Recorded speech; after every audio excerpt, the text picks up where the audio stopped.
ನಮಸ್ಕಾರ ಸಮಾಜಮುಖಿ ಕಾರ್ಯಕ್ರಮಕ್ಕೆ ಸ್ವಾಗತ. ನಾನು ಲಿಖಿತಾ ಪ್ರಜ್ವಲ್. ಇಂದಿನ ನಮ್ಮ ಸಮಾಜಮುಖಿ ಕಾರ್ಯಕ್ರಮದಲ್ಲಿ 150 ವರ್ಷಗಳ ಇತಿಹಾಸ ಹೊಂದಿರುವ ಅಂದರೆ ಬ್ರಿಟಿಷರ ಕಾಲದಿಂದಲೂ ಇರುವಂತಹ ಮಂಗಳೂರಿನ ನೆಹರು ಮೈದಾನದ ಬಳಿ ಇರುವಂತಹ ಫುಟ್ಬಾಲ್ ಮೈದಾನಕ್ಕೆ ಇದೀಗ ಆಸ್ಟ್ರೋ ಟರ್ಫ್ ಅಳವಡಿಕೆ ಕಾರ್ಯ ನಡೀತಾ ಇದೆ. ಆ ಮೂಲಕ ಕ್ರೀಡಾಪಟುಗಳಿಗೆ ಒಂದು ಸುಸಜ್ಜಿತ ಮೈದಾನ ಸಿಕ್ಕಿದಂತಾಗಿದೆ.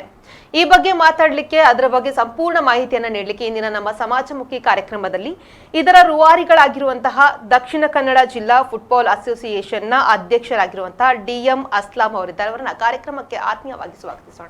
ಸರ್, ಕಾರ್ಯಕ್ರಮಕ್ಕೆ ಸ್ವಾಗತ. ಅದೇ ರೀತಿ ನಮ್ಮ ಜೊತೆ ಇನ್ನೊಬ್ಬ ರೂವಾರಿಯಾಗಿರುವಂತಹ ಕರ್ನಾಟಕ ಸ್ಟೇಟ್ ಫುಟ್ಬಾಲ್ ಅಸೋಸಿಯೇಷನ್ನ governing board member Vijay Suvarna ಅವರಿದ್ದಾರೆ. ಅವರನ್ನ ಕೂಡ ಕಾರ್ಯಕ್ರಮಕ್ಕೆ ಆತ್ಮೀಯವಾಗಿ ಸ್ವಾಗತಿಸೋಣ. ಸರ್, ಕಾರ್ಯಕ್ರಮಕ್ಕೆ ಸ್ವಾಗತ. ಈಗ ನಿಮ್ಮಿಬ್ಬರಲ್ಲಿ ಒಂದು ಪ್ರಶ್ನೆ ಕೇಳೋದು ಅಂತ ಹೇಳಿದ್ರೆ, 150 ವರ್ಷಗಳ ಇತಿಹಾಸ ಹೊಂದಿರುವಂತದ್ದು, ಬ್ರಿಟಿಷರ ಕಾಲದಿಂದ ಕೂಡ ಇರುವಂತಹ ಈ ಒಂದು ಫುಟ್ಬಾಲ್ ಮೈದಾನಕ್ಕೆ ಈಗ ಒಂದು ಸುಸಜ್ಜಿತವಾಗಿ ನಿರ್ಮಾಣ ಆಗ್ತಿದೆ, ಅದಕ್ಕೆ ಆಸ್ಟ್ರೋ ಟರ್ಫ್ ನ ಅಳವಡಿಕೆ ಆಗ್ತಿದೆ. ಇದರ ಬಗ್ಗೆ ಎಷ್ಟು ಖುಷಿ ಇದೆ ನಿಮ್ಗಿಬ್ರಿಗೂ ಅಂತ? ತುಂಬಾ ಖುಷಿ. ಅಂದರೆ ನಾನು ನನ್ನ ವ್ಯಕ್ತಿಗತವಾಗಿ ಹೇಳುದಾದ್ರೆ ನನ್ನ ಒಂದು ಡ್ರೀಮ್ ಅದು. ಅಂದರೆ ಕಳೆದ 30 ವರ್ಷದಿಂದ ನಾನು ಆ ಗ್ರೌಂಡಲ್ಲಿ ನಾವು ಆಡಿದೆವು. ನಮ್ಮ ಎಲೆ ವಯಸ್ಸಲ್ಲಿ ನಮ್ಮ ಎಂಟರ್ಟೈನ್ಮೆಂಟಲ್ಲಿ ಅದೇ ಫುಟ್ಬಾಲ್ ಗ್ರೌಂಡಿಂದ ನಮ್ಮ ದಿನದ ಅರ್ಧ ಹೊತ್ತು ಅಲ್ಲಿಂದಲೇ ಶುರುವಾದಂಥ ಫುಟ್ಬಾಲ್ ಅಂದರೆ ಅದೊಂದು ನಮ್ಮ ಅಚ್ಚುಮೆಚ್ಚಿನ ಕ್ರೀಡೆ. ಅದು ಒಂದು ಜನಪ್ರಿಯ ಅಂತಾರಾಷ್ಟ್ರೀಯ ಮಟ್ಟದಲ್ಲಿ ಅದು ದೊಡ್ಡ ಒಂದು ಜನಪ್ರಿಯ ಕ್ರೀಡೆ. ಅದು ಆ ಸಂತೋಷದ ಬಗ್ಗೆ ಹೇಳಲಿಕ್ಕೆ ಇಲ್ಲ. ಅದಕ್ಕಿಂತ ಹೆಚ್ಚಾಗಿ ನಮ್ಮ ಮಕ್ಕಳು ಇಲ್ಲಿಯ ಕ್ರೀಡಾ ಫುಟ್ಬಾಲ್ ಪಟುಗಳು ಅವ್ರಿಗೆ ಸಹ ಅವ್ರದ್ದೊಂದು ದೊಡ್ಡ ಟೀಮ್ ಐತೆ. ಯಾಕಂದರೆ ನಾವು ಇಲ್ಲಿಂದ ನಮ್ಮ ಮಕ್ಕಳನ್ನು ಬೇರೆ ಜಿಲ್ಲೆಗೆ, ಬೇರೆ ರಾಜ್ಯಕ್ಕೆ, ಎಲ್ಲ ರಾಜ್ಯದಲ್ಲಿ ಡಿಸ್ಟಿಕ್ಕಲ್ಲಿ ಇಂಥ ಟರ್ಫ್ಗಳಿಂದಲೇ ಆಡಬೇಕಾಗ್ತದೆ.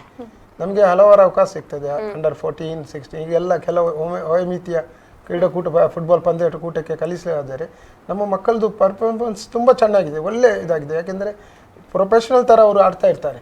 ಆದರೆ ಇನ್ನೊಂದು ಜಾಗ ಹೋಗಿ ನಮಗೆ ಇಲ್ಲಿ ಮಡ್ ಗ್ರೌಂಡಲ್ಲಿ ಅಲ್ಲಿ ಆಡಲಿಕ್ಕೆ ಅದರಲ್ಲಿ ತುಂಬ ವ್ಯತ್ಯಾಸ ಆಗ್ತದೆ ಆಡಲಿಕ್ಕೆ.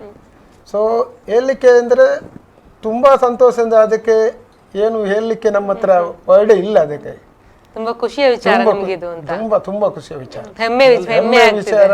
We are all proud feel. ಅಂದರೆ ಇಂಥ ತುಂಬ ಎಲ್ಲ ಕ್ರೀಡೆಗೆ ಪ್ರೋತ್ಸಾಹ ಸಿಗಬೇಕು. ನಮ್ಮದು ಆಸೆ ಬರೀ ಫುಟ್ಬಾಲ್ ಅಂತಲ್ಲ, ಎಲ್ಲ ಕ್ರೀಡೆಗೆ ಇಂಥ ಕ್ರೀಡೆಗೆ ಆಗಬೇಕು. ಈ ಜಿಲ್ಲೆ ಬೆಳೀಬೇಕು, ಈ ಜಿಲ್ಲೆಗೆ ಒಳ್ಳೆ ಹೆಸರು ಬರಬೇಕು. ಇಂಥದ್ದಾಗುವಾಗ ಮಕ್ಕಳ ಮೈಂಡ್ ಡೈವರ್ಟ್ ಆಗ್ತದೆ, ಮಕ್ಕಳಿಗೆ ಅಲ್ಲಿ ಬಂದು ಆಡ್ಲಿಕ್ಕೆ ಅವಕಾಶ ಸಿಗ್ತದೆ. ಸೊ ನಮ್ಮ ಉದ್ದೇಶ ಅದೇ, ನಮಗೆ ಅಲ್ಲ, ಮುಂದಿನ ಪೀಳಿಗೆ ನಮ್ಮ ಜಿಲ್ಲೆಯಿಂದ ಇನ್ನಷ್ಟು ಕ್ರೀಡಾಪಟುಗಳು ದೇಶ ಮಟ್ಟದಲ್ಲಿ, ರಾಷ್ಟ್ರ ಮಟ್ಟದಲ್ಲಿ ಬೆಳಿಬೇಕು, ಅವರ ಪರ್ಫಾರ್ಮೆನ್ಸ್ ತೋರಿಸ್ಬೇಕಂತ ನಮ್ಮ ಅದೇ ಒಂದು ಆಸೆ. ಸರ್, ನಿಮ್ಗೆ ಎಷ್ಟು ಖುಷಿ ಇದೆ?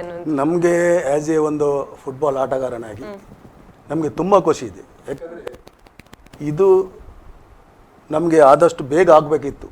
ನಾವು ಇದಕ್ಕೆ ಪ್ರಾರಂಭದಿಂದಲೇ ನಾವು ಆ ಅಸೋಸಿಯೇಷನ್ನ ನಾವು ಕಾರ್ಯಕರ್ತರಾದ ಕೂಡಲೇ ಇದರ ಬಗ್ಗೆ ತುಂಬ ನಾವು ಮುಂದುವರೆದಿದ್ದೇವೆ. ಯಾಕಂದರೆ ನಾವು ಮಾನ್ಯ ಅಧ್ಯಕ್ಷರಾದ ಅಸ್ಲಾಂ ಮುಡ್ಡಿ ಬಂದ ನಂತರ ತುಂಬ ಬದಲಾವಣೆಗಳಾಯಿತು. ಈ ಫುಟ್ಬಾಲ್ ಗ್ರೌಂಡ್ ಈಗ ಆಗೋದಲ್ಲ, 10 ವರ್ಷ ಮುಂಚೆ ಆಗ್ತಿತ್ತು. ಆವಾಗಲೇ ನಮಗೆ ನಮ್ಮ ಅಭಯ್ ಚಂದ್ರ ಅವರು ಅದಕ್ಕೆ ನಮಗೆ ಸರ್ಕಾರದಿಂದ ನಮಗೆ ಹಣವನ್ನು ಸ್ಯಾಂಕ್ಷನ್ ಮಾಡಿ 1 ಕೋಟಿ ರೂಪಾಯಿ ಸ್ಯಾಂಕ್ಷನ್ ಮಾಡಿದರು. ಸೊ ಏನಾಯ್ತು ಅಂದರೆ ಅದು ಏನೋ ಒಂದು PWW ಸ್ವಲ್ಪ ವ್ಯತ್ಯಾಸದಿಂದ ಅದು ಅಲ್ಲಿಗೆ ನಿಂತು ಹೋಗಿ ಬಂದವರು ಮತ್ತು ಅದಕ್ಕೆ ಹೆಚ್ಚು ಪ್ರಾಶಸ್ತ್ಯವನ್ನು ಕೊಡ್ತಿರಲಿಲ್ಲ. ಯಾಕಂದರೆ ನಾನು ಒಂದು ವಿಚಾರ ಏನು ಹೇಳ್ತೇನೆ ಅಂದರೆ, ಈ ಜಿಲ್ಲೆ ಬಿಟ್ಟು ಬೇರೆ ಯಾವ ಜಿಲ್ಲೆಗೆ ನೀವು ಹೋಗಿ ಎಲ್ಲ ಶಾಸಕರಾಗಲಿ, ಮಿನಿಸ್ಟ್ರಿಗಳಾಗಲಿ, ಅಲ್ಲ ರಾಜಕೀಯ ಪಕ್ಷದವರಾಗಲಿ ಮೊದಲಿಗೆ ಬರೋದು ಕ್ರೀಡೆಗೆ ಇಂಪ್ರೂವ್. ಎಲ್ಲ ಇದರಲ್ಲಿ ಒಳ್ಳೆಯ ಸ್ಟೇಡಿಯಂ ಇದೆ. ಆದರೆ ಈ ಮಂಗಳೂರಲ್ಲಿ ಅಂಥ ಸ್ಟೇಡಿಯಮ್ಮು ಯಾರಿಗೂ ಕೂಡ ಇಷ್ಟವಿಲ್ಲ. ಸರಿ ಆಡ್ತಾರೆ ಹೇಳ್ತಾರೆ. ಆದರೆ ಇವತ್ತು ನಮಗೆ ನಮ್ಮ ಅಧ್ಯಕ್ಷರು, ನಮ್ಮ ಕಮಿಟಿ ಸದಸ್ಯರು, ಎಲ್ಲ ಕ್ರೀಡಾಭಿಮಾನಿಗಳ ಆ ಒಂದು ಉರುಪು ಎಲ್ಲಿಗೆ ಮುಟ್ಟಿದೆ ಅಂದರೆ, ನಾವು ಈಗ ವರ್ಲ್ಡ್ ಕಪ್ ಆಡುವಂಥ ಒಂದು ಮೈದಾನದಲ್ಲಿ ನಾವಿಲ್ಲಿ ಫುಟ್ಬಾಲನ್ನು ಆಡುತ್ತೇವೆ ಎಂಬ ಆ ಒಂದು ಹೆಮ್ಮೆ ನಮಗೆ ಅದು ತುಂಬ ಇದೆ. ಅದಕ್ಕೆ ನಾವು ಎಲ್ರಿಗೂ ಸಹಕಾರ ಮಾಡಿದ್ದೆ, ಅದೆಲ್ಲರಿಗೂ ನಾವು ಚಿರಋಣಿಗಳಾಗುತ್ತೆ. ಸರ್, ಈಗ ನೀವು ಆಗ್ಲೇ ಹೇಳಿದಾಗೆ 10 ವರ್ಷದ ಹಿಂದೆನೇ ಇದು ಅಭಿವೃದ್ಧಿ ಆಗ್ಬೇಕಿತ್ತು ಅಂತ. ಆದ್ರೆ ಈ ಗ್ರೌಂಡ್ 150 ವರ್ಷಗಳ ಹಿಂದಿನದ್ದು, ಬ್ರಿಟಿಷರ ಕಾಲದಿಂದ ಕೂಡ ಇರುವಂತದ್ದು. ಆದ್ರೆ ಇಷ್ಟು ವರ್ಷಗಳ ಕಾಲ ಇದನ್ನ ಅಭಿವೃದ್ಧಿ ಯಾಕೆ ಆಗಿರ್ಲಿಲ್ಲ? ಇದಕ್ಕೆ ಅಭಿವೃದ್ಧಿ ಆಗ್ಬೇಕಂತ ನಮ್ಮ ಹುಮ್ಮಸ್ಸಿದೆ. ಅಸೋಸಿಯೇಷನ್ ಅದಕ್ಕೆ ಮುಂದೆ ಹೋಗಿದೆ. ಒಂದೇ ಕಾರಣ ಏನಂದ್ರೆ, ನಾನು ಆಗ್ಲೇ ಹೇಳಿದೆ, ರಾಜಕೀಯ ಪಕ್ಷದವರು ಇದಕ್ಕೆ ಪ್ರೋತ್ಸಾಹ ಇಲ್ಲ. ಅದಕ್ಕೆ ಒಂದು ಕಾರಣ ಅಂದರೆ ಅದು ಹಾರ್ಟ್ ಆಫ್ ಸಿಟಿಯಲ್ಲಿದೆ. ರಾಜಕೀಯ ಪಕ್ಷದವರಿಗೆ ಇದು ಒಂದು ಹಾರ್ಟ್ ಆಫ್ ಸಿಟಿ. ಅವರ ಫಂಕ್ಷನ್ಗಳು ಮಾಡಲಿಕ್ಕೆ ಇದನ್ನು ಅವ್ರು ಬಿಟ್ಟು ಕೊಡ್ತಿರಲಿಲ್ಲ. ನೀವು ನೋಡಿದ್ರೆ ನೋಡಿ, ಈಗ ಅಷ್ಟೊಂದು ಅವರಿಗೆ ಇಂಟ್ರೆಸ್ಟ್ ಇದ್ದರೆ ಇಡೀ ನಮ್ಮ ಎಲ್ಲಿಂದ ನೆಹರು ಮೈದಾನ, ನಮ್ಮ ಮಾರ್ಕೆಟ್, ಬಸ್ ಸ್ಟ್ಯಾಂಡ್, ಇದು ಯಾವುದು ಟೌನ್ ಹಾಲ್, ಇದೆಲ್ಲ ಅದಕ್ಕೆ ಸೇರಿದು. ಇಷ್ಟು ಇದ್ರೂ ಕೂಡ ಅದು ಒಂದು ಕುಟುಂಬ ಕೊಟ್ಟಂತ ಇದು ಪ್ರೋತ್ಸಾಹ ಸಹಕಾರದ ಕೊರತೆಯಿಂದ ಈವರೆಗೆ ಆಯ್ತು. ಅಂತಲ್ಲ, 83ರಲ್ಲಿ ಆಗಿನ ಕ್ರೀಡಾ ಸಚಿವರಾದಂತ ಮಾರ್ಗರೆಟ್ ಆಲ್ವಾ ಅವರು ಆವಾಗ ಸ್ಟೇಡಿಯಂಗೆ ಫೌಂಡೇಶನ್ ಸ್ಟೋನ್ ಹಾಕಿದ್ರು. ಹಾಕಿ ಅಲ್ಲಿ ಅದರದ್ದು ಹಣ ಬಂದಿತ್ತು. ಆಗ ನಮ್ಮ ಹಿರಿಯರು ಇದ್ದರು ಅದರಲ್ಲಿ, ಎಲ್ಲರೂ ಇದರದ್ದು ಫೌಂಡರ್. ಮುಂಚೆ SK ಅಮೀನವರು ಇದ್ದರು, ಇಲ್ಲಿ ಜಿಲ್ಲೆ MLA ಆದ್ರೆ XMLA ಅವರು ಸಹ, ನಮ್ಮ ಪಲ್ಲಿ ಜಯರಾಮ್ ಶೆಟ್ಟಿ, ಅಹಮದ್ ಮಾಸ್ಟರ್, ರಾಮಚಂದ್ರ ಬೆಂಗರೆ, ಹಲವಾರು ಬೆಂಜಮಿನ್ ಡಿಸೋಜ, ಇವರೆಲ್ಲ ಇದಕ್ಕೆ ತುಂಬ ಈ ಸಂಸ್ಥೆಯನ್ನು ಹುಟ್ಟಾಕ್ಲಿಕ್ಕೆ ಅವರು ಸಹ ಅವರ ಪಾತ್ರ ತುಂಬ ಇದೆ. ನಾವು ಅವರನ್ನು ಯಾವಾಗ ಸಹ ನಾವು ನೆನಪು ಮಾಡ್ತಾ ಇದ್ದೇವೆ. ಯಾಕಂದ್ರೆ ಅವರ ಮಾರ್ಗದರ್ಶನದಲ್ಲೇ ಇದೊಂದು ಈ ಫುಟ್ಬಾಲ್ ಉಳಿಲಿಕ್ಕೆ ಅವರು ನಡಿ ಬಂದಾದ್ದರಿಂದ ನಾವು ಇದನ್ನು ಮುಂದುವರಿಸಿಕೊಂಡು ಹೋಗ್ತಾ ಇದ್ದೇವೆ. ಸೊ ಆವಾಗಲೇ ಆಗ್ಬೇಕಿತ್ತು ಸ್ಟೇಡಿಯಂ. ಅದು ಸುತ್ತಕ್ಕೆ ಸ್ಟೇಡಿಯಂ ಪ್ಲಾನ್ ಆಯಿತು, ಎಲ್ಲ ಆಗಿತ್ತು. ಅದರ ಹಿಂದೆ ಬೀಳುವಂಥ ಜನರು ಫಾಲೋ ಅಪ್ ಮಾಡೋ ಯಾವುದು ಅಂದರೆ ಹಾಲು ಬೇಕಲ್ಲ ಮಕ್ಕಳಿಗೆ. ಈಗ ಏನಾದರೂ ತಿಂಡಿ ಹಾಲು ಕೊಡಬೇಕಾದ್ರೆ ಮಗು ಹಾಲು ಇದ್ದರೆ ನೀವು ಅದಕ್ಕೆ ನಿರಂತರ ಹೋರಾಟ ಭಾವನೆ ಬೇಕು. ನಾವು ಖುಷಿ ಪಡ್ತೇವೆ. ಈಗ ನಮ್ಮ ಶಾಸಕರಾಗಲಿ, ಸಂಸದರಾಗಲಿ, ಎಲ್ಲ ನಮ್ಮ ಸ್ಪೀಕರ್ ಆಗಲಿ, MLC ಅವರು ಎಲ್ಲರೂ ಅವ್ರ ಸಹಕಾರ ಇದೆ ಇದಕ್ಕೆ. ಅವರೆಲ್ಲ ಸಹಕಾರ, ಅವರೆಲ್ಲ ಖುಷಿ ಪಟ್ಟಿದ್ದಾರೆ. ಯಾಕಂದ್ರೆ ಇಡೀ ಮಂಗಳೂರು ಜನತೆ ಒಂದು ಚಂದ ಆಗಿದೆ ಎಲ್ಲರಿಗೆ. ಯಾಕಂದ್ರೆ ಅಲ್ಲಿ ನೂರಾರು ಹಿರಿಯರು ಬಂದು ಅಲ್ಲಿ ದಿನನಿತ್ಯ ವಾಕಿಂಗ್ ಮಾಡ್ತಾರೆ. ಅವ್ರಿಗೆ ಸರಿಯಾದೊಂದು ವ್ಯವಸ್ಥೆ ಇಲ್ಲ. ಇನ್ನು ಮುಂದಕ್ಕೆ ಅಲ್ಲಿ ಒಳ್ಳೆ ವಾಕಿಂಗ್ ಟ್ರ್ಯಾಕ್ ಬರ್ತದೆ. ಎಲ್ಲರಿಗೆ ನಮ್ಮ ಉದ್ದೇಶ ಅದು ಎಲ್ಲರಿಗೂ ಕೂಡ ಉಪಯೋಗ ಆಗ್ಬೇಕು ಅಂತ. ಅಲ್ಲಿ ಹೆಮ್ಮೆ ಅಂತ. ಅಲ್ಲಿ ಹಾರ್ಟ್ ಆಫ್ ಸಿಟಿಯಲ್ಲಿ ಆ ಮೈದಾನದ ಪರಿಸ್ಥಿತಿ ತಮಗೆ ಗೊತ್ತಿರಬೇಕು.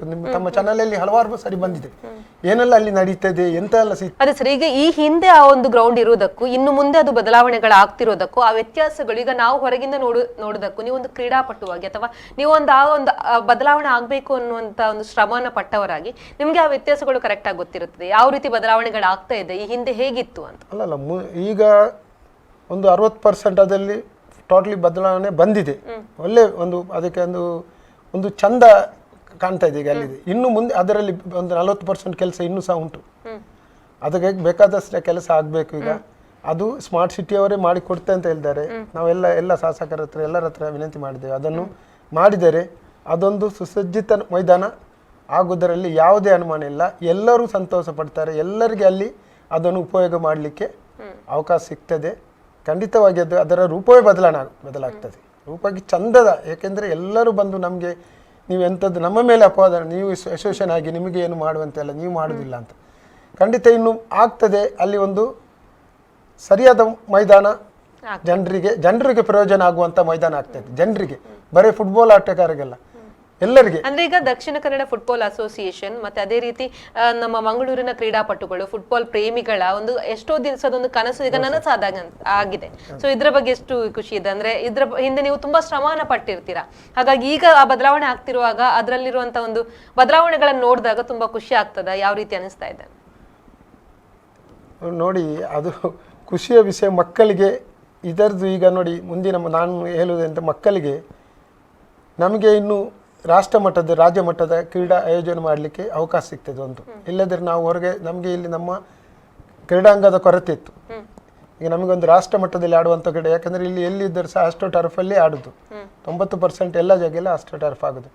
ಇನ್ನು ಮುಂದಕ್ಕೆ ನಮಗೆ ಅದಕ್ಕೆ ಬೇಕಾದಂಥ ಅವಕಾಶ ಸಿಗ್ತದೆ. ಮಕ್ಕಳಿಗೆ ಇಲ್ಲಿ ನಮಗೆ ನಿರಂತರ ಮಕ್ಕಳಿಗೆ ಇದು ಕೋಚಿಂಗ್ ಕೊಡುವಂಥದ್ದು, ಮಕ್ಕಳನ್ನು ತಯಾರು ಮಾಡುವಂಥದ್ದು ನಮಗೆ ಈಗ ಅದಕ್ಕೆ ತುಂಬ ಉಪಯೋಗ ಆಗ್ತದೆ.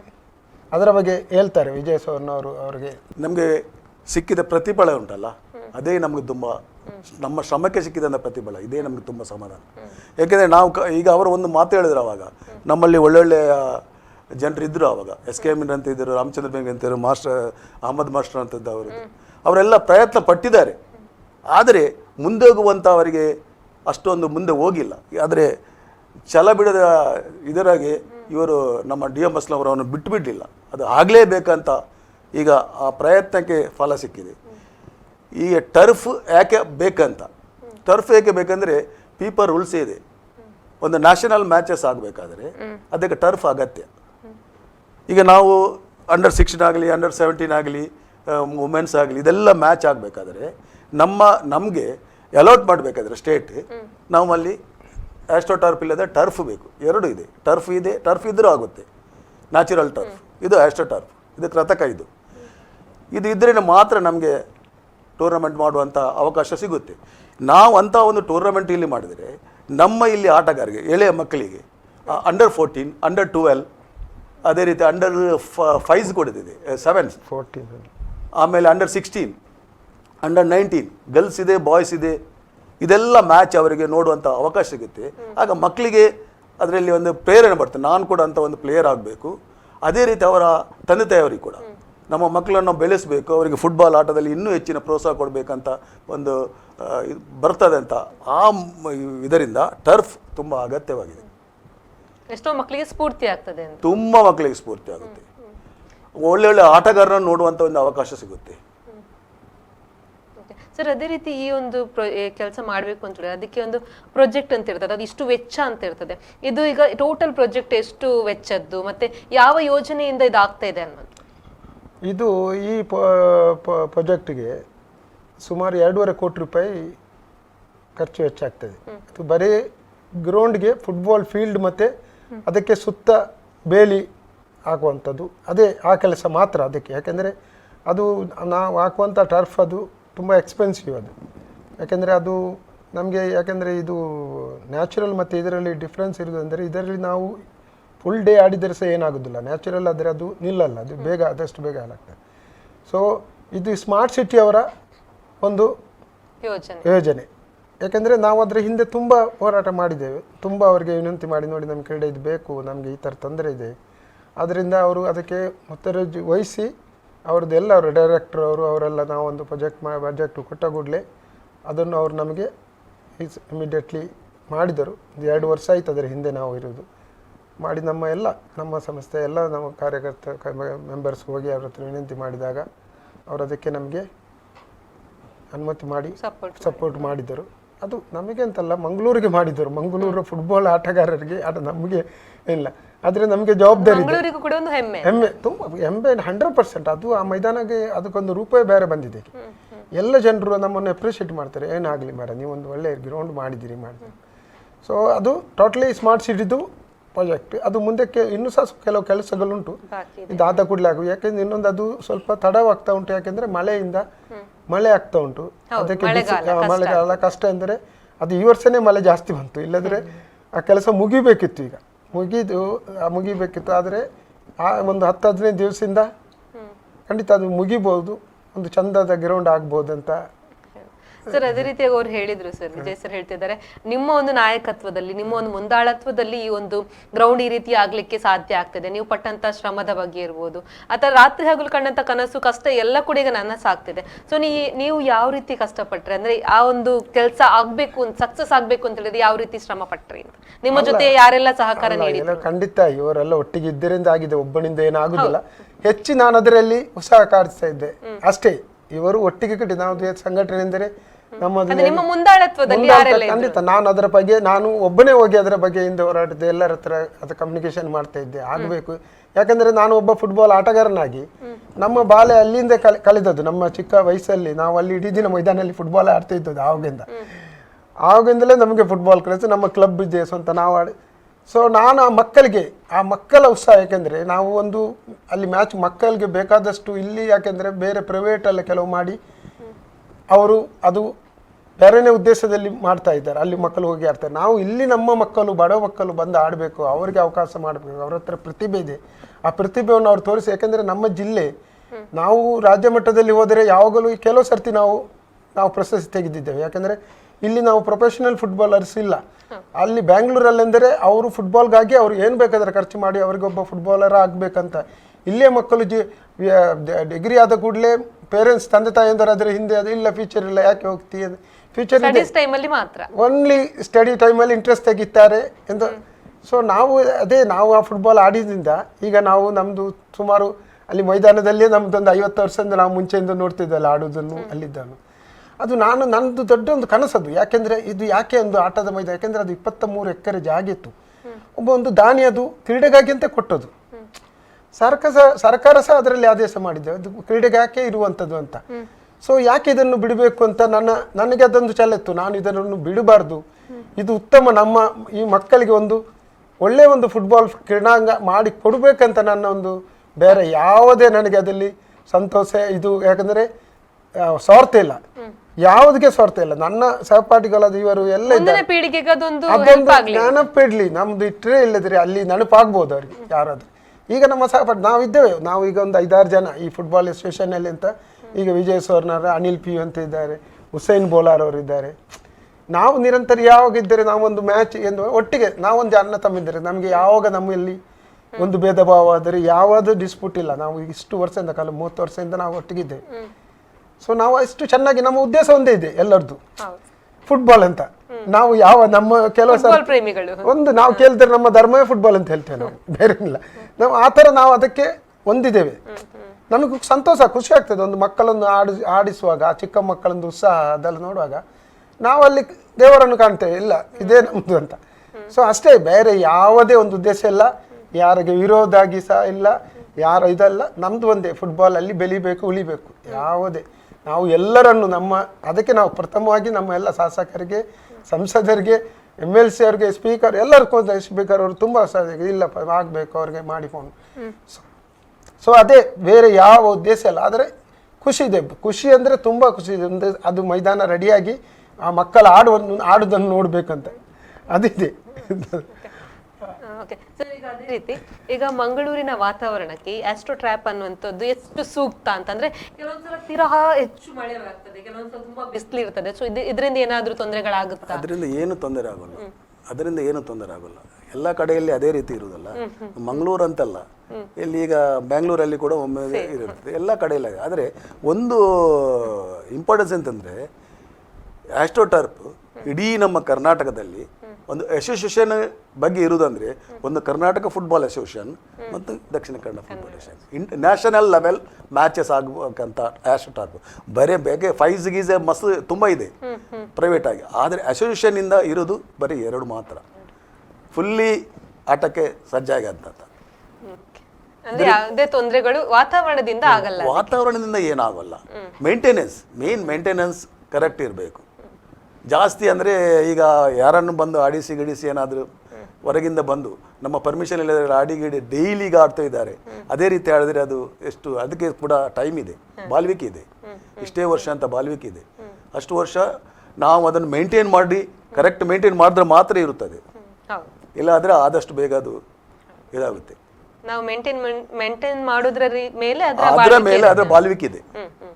ಸರ್, ಈಗ ಅದೇ ರೀತಿ ಆಸ್ಟ್ರೋ ಟ್ರ್ಯಾಪ್ ಅಲ್ಲದೆ ಬೇರೆ ಎಲ್ಲ ಯಾವುದೆಲ್ಲ ಕಾಮಗಾರಿಗಳು ಅಲ್ಲಿ ನಡೀತಾ ಇದೆ? ಈಗ ಪ್ರೇಕ್ಷಕರಿಗೆ ಗ್ಯಾಲರಿ ಇರ್ಬೋದು, ಕುತ್ಕೊಳ್ಳಿಕ್ಕೆ ಆಸನದ ವ್ಯವಸ್ಥೆ ಇರ್ಬೋದು, ಅದೇ ರೀತಿ ತಡೆಬೇಲಿಗಳೀಗ ಪ್ರಾಣಿಗಳೆಲ್ಲ ಬರದ ರೀತಿಯಲ್ಲಿ ಇರ್ಬೋದು, ಅಥವಾ ತೊಂದರೆಗಳಾಗದ ರೀತಿ ತಡೆಬೇಲಿ ನಿರ್ಮಿಸುವಂಥದ್ದು ಇರ್ಬೋದು. ಬೇರೆ ಯಾವುದೆಲ್ಲ ಕಾಮಗಾರಿ ನಡೀತಾ ಇದೆ ಅಲ್ಲಿ? ಈಗ ಪ್ರೇಕ್ಷಕರಿಗೆ ಕೂತ್ಕೊಳ್ಳುವಂಥ ಅದು ತುಂಬ ಹಾಳಾಗಿ ಹೋಗಿತ್ತು ಅಲ್ಲಿ. ಅಂದರೆ ತುಂಬ ಅಲೆಮಾರಿಗೆ ಜನರು ಬಂದು ಅಲ್ಲಿ ಕುತ್ಕೊಂಡು ಬೇಡದಂತ ಮಾಡಿ ಅದನ್ನೆಲ್ಲ ಈಗ ಅದು ರಿನೋವೇಷನ್ ಮಾಡ್ತಾ ಇದ್ದಾರೆ ಸ್ಮಾರ್ಟ್ ಸಿಟಿ ಅವರೇ. ನಮ್ಮ ಗ್ರೌಂಡ್ಗೆ ಅದಕ್ಕೆ ತಡೆಬೇಲಿ ಆಲ್ರೆಡಿ ಆಗ್ತಾ ಉಂಟು, ಅದರಲ್ಲೇ ಬರ್ತಾ ಇದೆ, ಅದು ನಮ್ಮ ಟರ್ಫ್ ಹತ್ರ. ಈಗ ಹಿಂದ್ ಕಡೆಗೆ ತಡೆಬೇಲಿ ಆಗ್ತಾ ಇದ್ದಾರೆ, ಅದೇ ಥರ ಚೈನ್ ಲಿಂಕ್ ಹಾಕಿ ಅದಕ್ಕೊಂದು ರೂಪ ಕೊಡ್ತಾ ಇದ್ದಾರೆ ಈಗ. ಆಮೇಲೆ ಅದೇ ಇದು ಒಂದು ಆದ ಕೂಡಲೇ ಮಳೆಗಾಲ ನಿಂತ ಮೇಲೆ ಇನ್ನೂ ಸಹ ಕೆಲಸಗಳಿದೆ ಆಗಲಿಕ್ಕೆ. ಅಂತೂ ಪ್ರೇಕ್ಷಕರಿಗೆ ಕೂತ್ಕೊಳ್ಳುವಂಥ ವ್ಯವಸ್ಥೆ ಇದೆ, ಅದು ನಾವು ಆರಾಮಲ್ಲಿ ಅವರು ನೋಡಿಕೊಂಡು ಎಂಜಾಯ್ ಮಾಡ್ಬೋದು, ಖುಷಿ ಪಡ್ಬೋದು. ಖುಷಿ ಅಂದರೆ ಖುಷಿ ಅವರ ಈಗ ಡೈಲಿ ಬಂದು ಯಾವಾಗ ಮ್ಯಾಚ್ ಶುರು ಮಾಡ್ತಾರೆ ಅಂತ ಮಕ್ಕಳು ನೋಡ್ಕೊಂಡು ಕಾಯ್ತಾ ಇದ್ದಾರೆ. ಯಾಕೆಂದರೆ ನಮ್ಮದು ಈಗ ಒಂದು ಆ ಇಂಡಿಪೆಂಡೆನ್ಸ್ ಕಪ್ ಸ್ಟಾರ್ಟ್ ಆಗುವಾಗ ಈ ಮಕ್ಕಳು ಈಗ ಸ್ಕೂಲ್ಗೆ ಹೋಗೋದೇ ಫುಟ್ಬಾಲ್ ಆಡೋದು. ಈಗ ಅವರು ಸ್ಟಡಿಯಲ್ಲಿ ಅಷ್ಟೇನು ಇದಿರೋದಿಲ್ಲ. ಅವರಿಗೆಲ್ಲ ಅವ್ರಿಗೆ ಸ್ಕೂಲಲ್ಲಿ ಗ್ರೌಂಡ್ ಇಲ್ಲ, ಎಷ್ಟೇ ಸ್ಕೂಲ್ಗಳಿಗೆ ಒಂದು ಬೇಕಾದ ಕ್ರೀಡಾಂಗ ಇಲ್ಲ. ಎಲ್ಲ ಬಂದು ಯಾವರು ಎಲ್ಲ ಮೈದಾನ ತೋರಿಸಿ ಕ್ರೀಡಾಗೆ ಸ್ಕೂಲ್ಗೆ ಪರ್ಮಿಷನ್ ತೆಗಿತಾರೆ. ಈಗ ಬಂದು ನಮ್ಮ ಮೇಲೆ ಕ್ರಿಕೆಟ್ ಗ್ರೌಂಡಲ್ಲಿ ಈಗ ಪ್ರಾಕ್ಟೀಸ್ ಮಾಡ್ತಾ ಇದ್ದಾರೆ. ಅದಕ್ಕೆ ಯಾಕೆ ಖಾಲಿ ನಮ್ಮೊಂದು ಇಂಡಿಪೆಂಡೆನ್ಸ್ ಕಪ್ ಇದು ಫುಟ್ಬಾಲ್ ಆಡಬೇಕಂತ ಎಲ್ಲಗೆ ಯಾವಾಗ ಅಂತ ಅಷ್ಟು ಉತ್ಸಾಹದಲ್ಲಿದ್ದಾರೆ ಅವ್ರಿಗೆ. ಅಂದರೆ ಅದು ಅಲ್ಲಿ ಬಂದು ನೋಡುವಾಗನೇ ಅದು ಯಾರಿಗೆ ಸಹ ನಮ್ಮದು ಓಲ್ಡ್ ಏಜ್ ನೆನಪಾಗ್ತದೆ. ನಮಗಿಂತ ಒಂದು ಫೆಸಿಲಿಟಿ ಇರಲಿಲ್ಲ. ನಮ್ಮ ಹಿರಿಯ ಕೆಲವು ನಮ್ಮ ತುಂಬ ಸ್ನೇಹಿತರು ನಮಗೆ ಒಂದು ಅವಕಾಶ ಕೊಡ್ಬೋದು, ನಾವು ಸಹ ಒಟ್ಟಿಗೆ ಒಂದು ಆಡುವ ಅಂತ. ಆದ್ರೆ ನಿಮ್ಮಿಂದಾಗಿ ಈಗ ಮುಂದಿನ ಪೀಳಿಗೆಗೆ ಹೆಲ್ಪ್ ಆಗ್ತದೆ. ಖಂಡಿತ ಅವರು ಅದೇ ನಮ್ಗೆ ಸಂತೋಷ. ಏನಿದೆ, ನಾವು ಏನಾದ್ರೂ ಇಲ್ಲಿ ಬದುಕಿ ಬಂದಿರಿ ಮುಂದಿನ ಜನಾಂಗ ನೆನಪು ಮಾಡ್ಬೇಕು. ನಾಳೆ ಅವ್ರು ನಮ್ಮನ್ನು ಇವರು ಮಜಾ ಮಾಡಿ ಆಡಿದ್ರೆ ಹೋದ್ರೆ ಇಲ್ಲ, ನಾವು ಅವರಿಗೆ ಒಂದು ವ್ಯವಸ್ಥೆ ಮಾಡಿಕೊಡ್ತೇವೆ. ಈಗ ನಮಗೆ ಸಂತೋಷ ಎಂದರೆ ಈಗ ಇಡೀ ಡಿಸ್ಟಿಕ್ಕಲ್ಲಿ ಮುಂಚೆ ಅಷ್ಟು ಸ್ಕೂಲ್ ಅಲ್ಲಿ ಫುಟ್ಬಾಲ್ ಕ್ರೀಡೆ ಇರಲಿಲ್ಲ. ಈಗ ನಾವು ಕಳೆದ 27 ವರ್ಷದಿಂದ ನಿರಂತರ ಮಾಡ್ತೇವೆ. ಒಂದೇ ವರ್ಷ ನಮ್ಮ ಬ್ರೇಕ್ ಆಗಲಿಲ್ಲ. ಒಂದು ಕೊರೋನಾ ಟೈಮಲ್ಲಿ ಒಂದು ವರ್ಷ ಸ್ಟಾಪ್ ಆಗಿತ್ತು, ಆಮೇಲೆ ಖಂಡಿತ ನಿರಂತರ ಆಗ್ತದೆ. ಈಗ ಒಂದು 80% ಫುಟ್ಬಾಲ್ ಪ್ಲೇಯರ್ಸ್ ಸ್ಕೂಲ್ ಕಾಲೇಜಿಂದಲೇ ಬರುದು. ಮುಂದೆ ನಮ್ಮ ಕಾಲದಲ್ಲಿ ನಾವು ಕೂಲಿ ಕೆಲಸ ಮಾಡುವವರು, ಅಲ್ಲಿ ಎಲ್ಲ ದುಡಿತೀನಿ ಅಂಥವರೇ ಫುಟ್ಬಾಲ್ ಆಟಗಾರರು ಜಾಸ್ತಿ ಇದ್ದರು, ಭಾರಿ ಕಮ್ಮಿ ಇತ್ತು ಕಾಲೇಜೆಲ್ಲ. ಇವರ ಟೈಮಲ್ಲಿ ಇವರಿದ್ದರು ಕಾಲೇಜ್ ಇವರೆಲ್ಲ.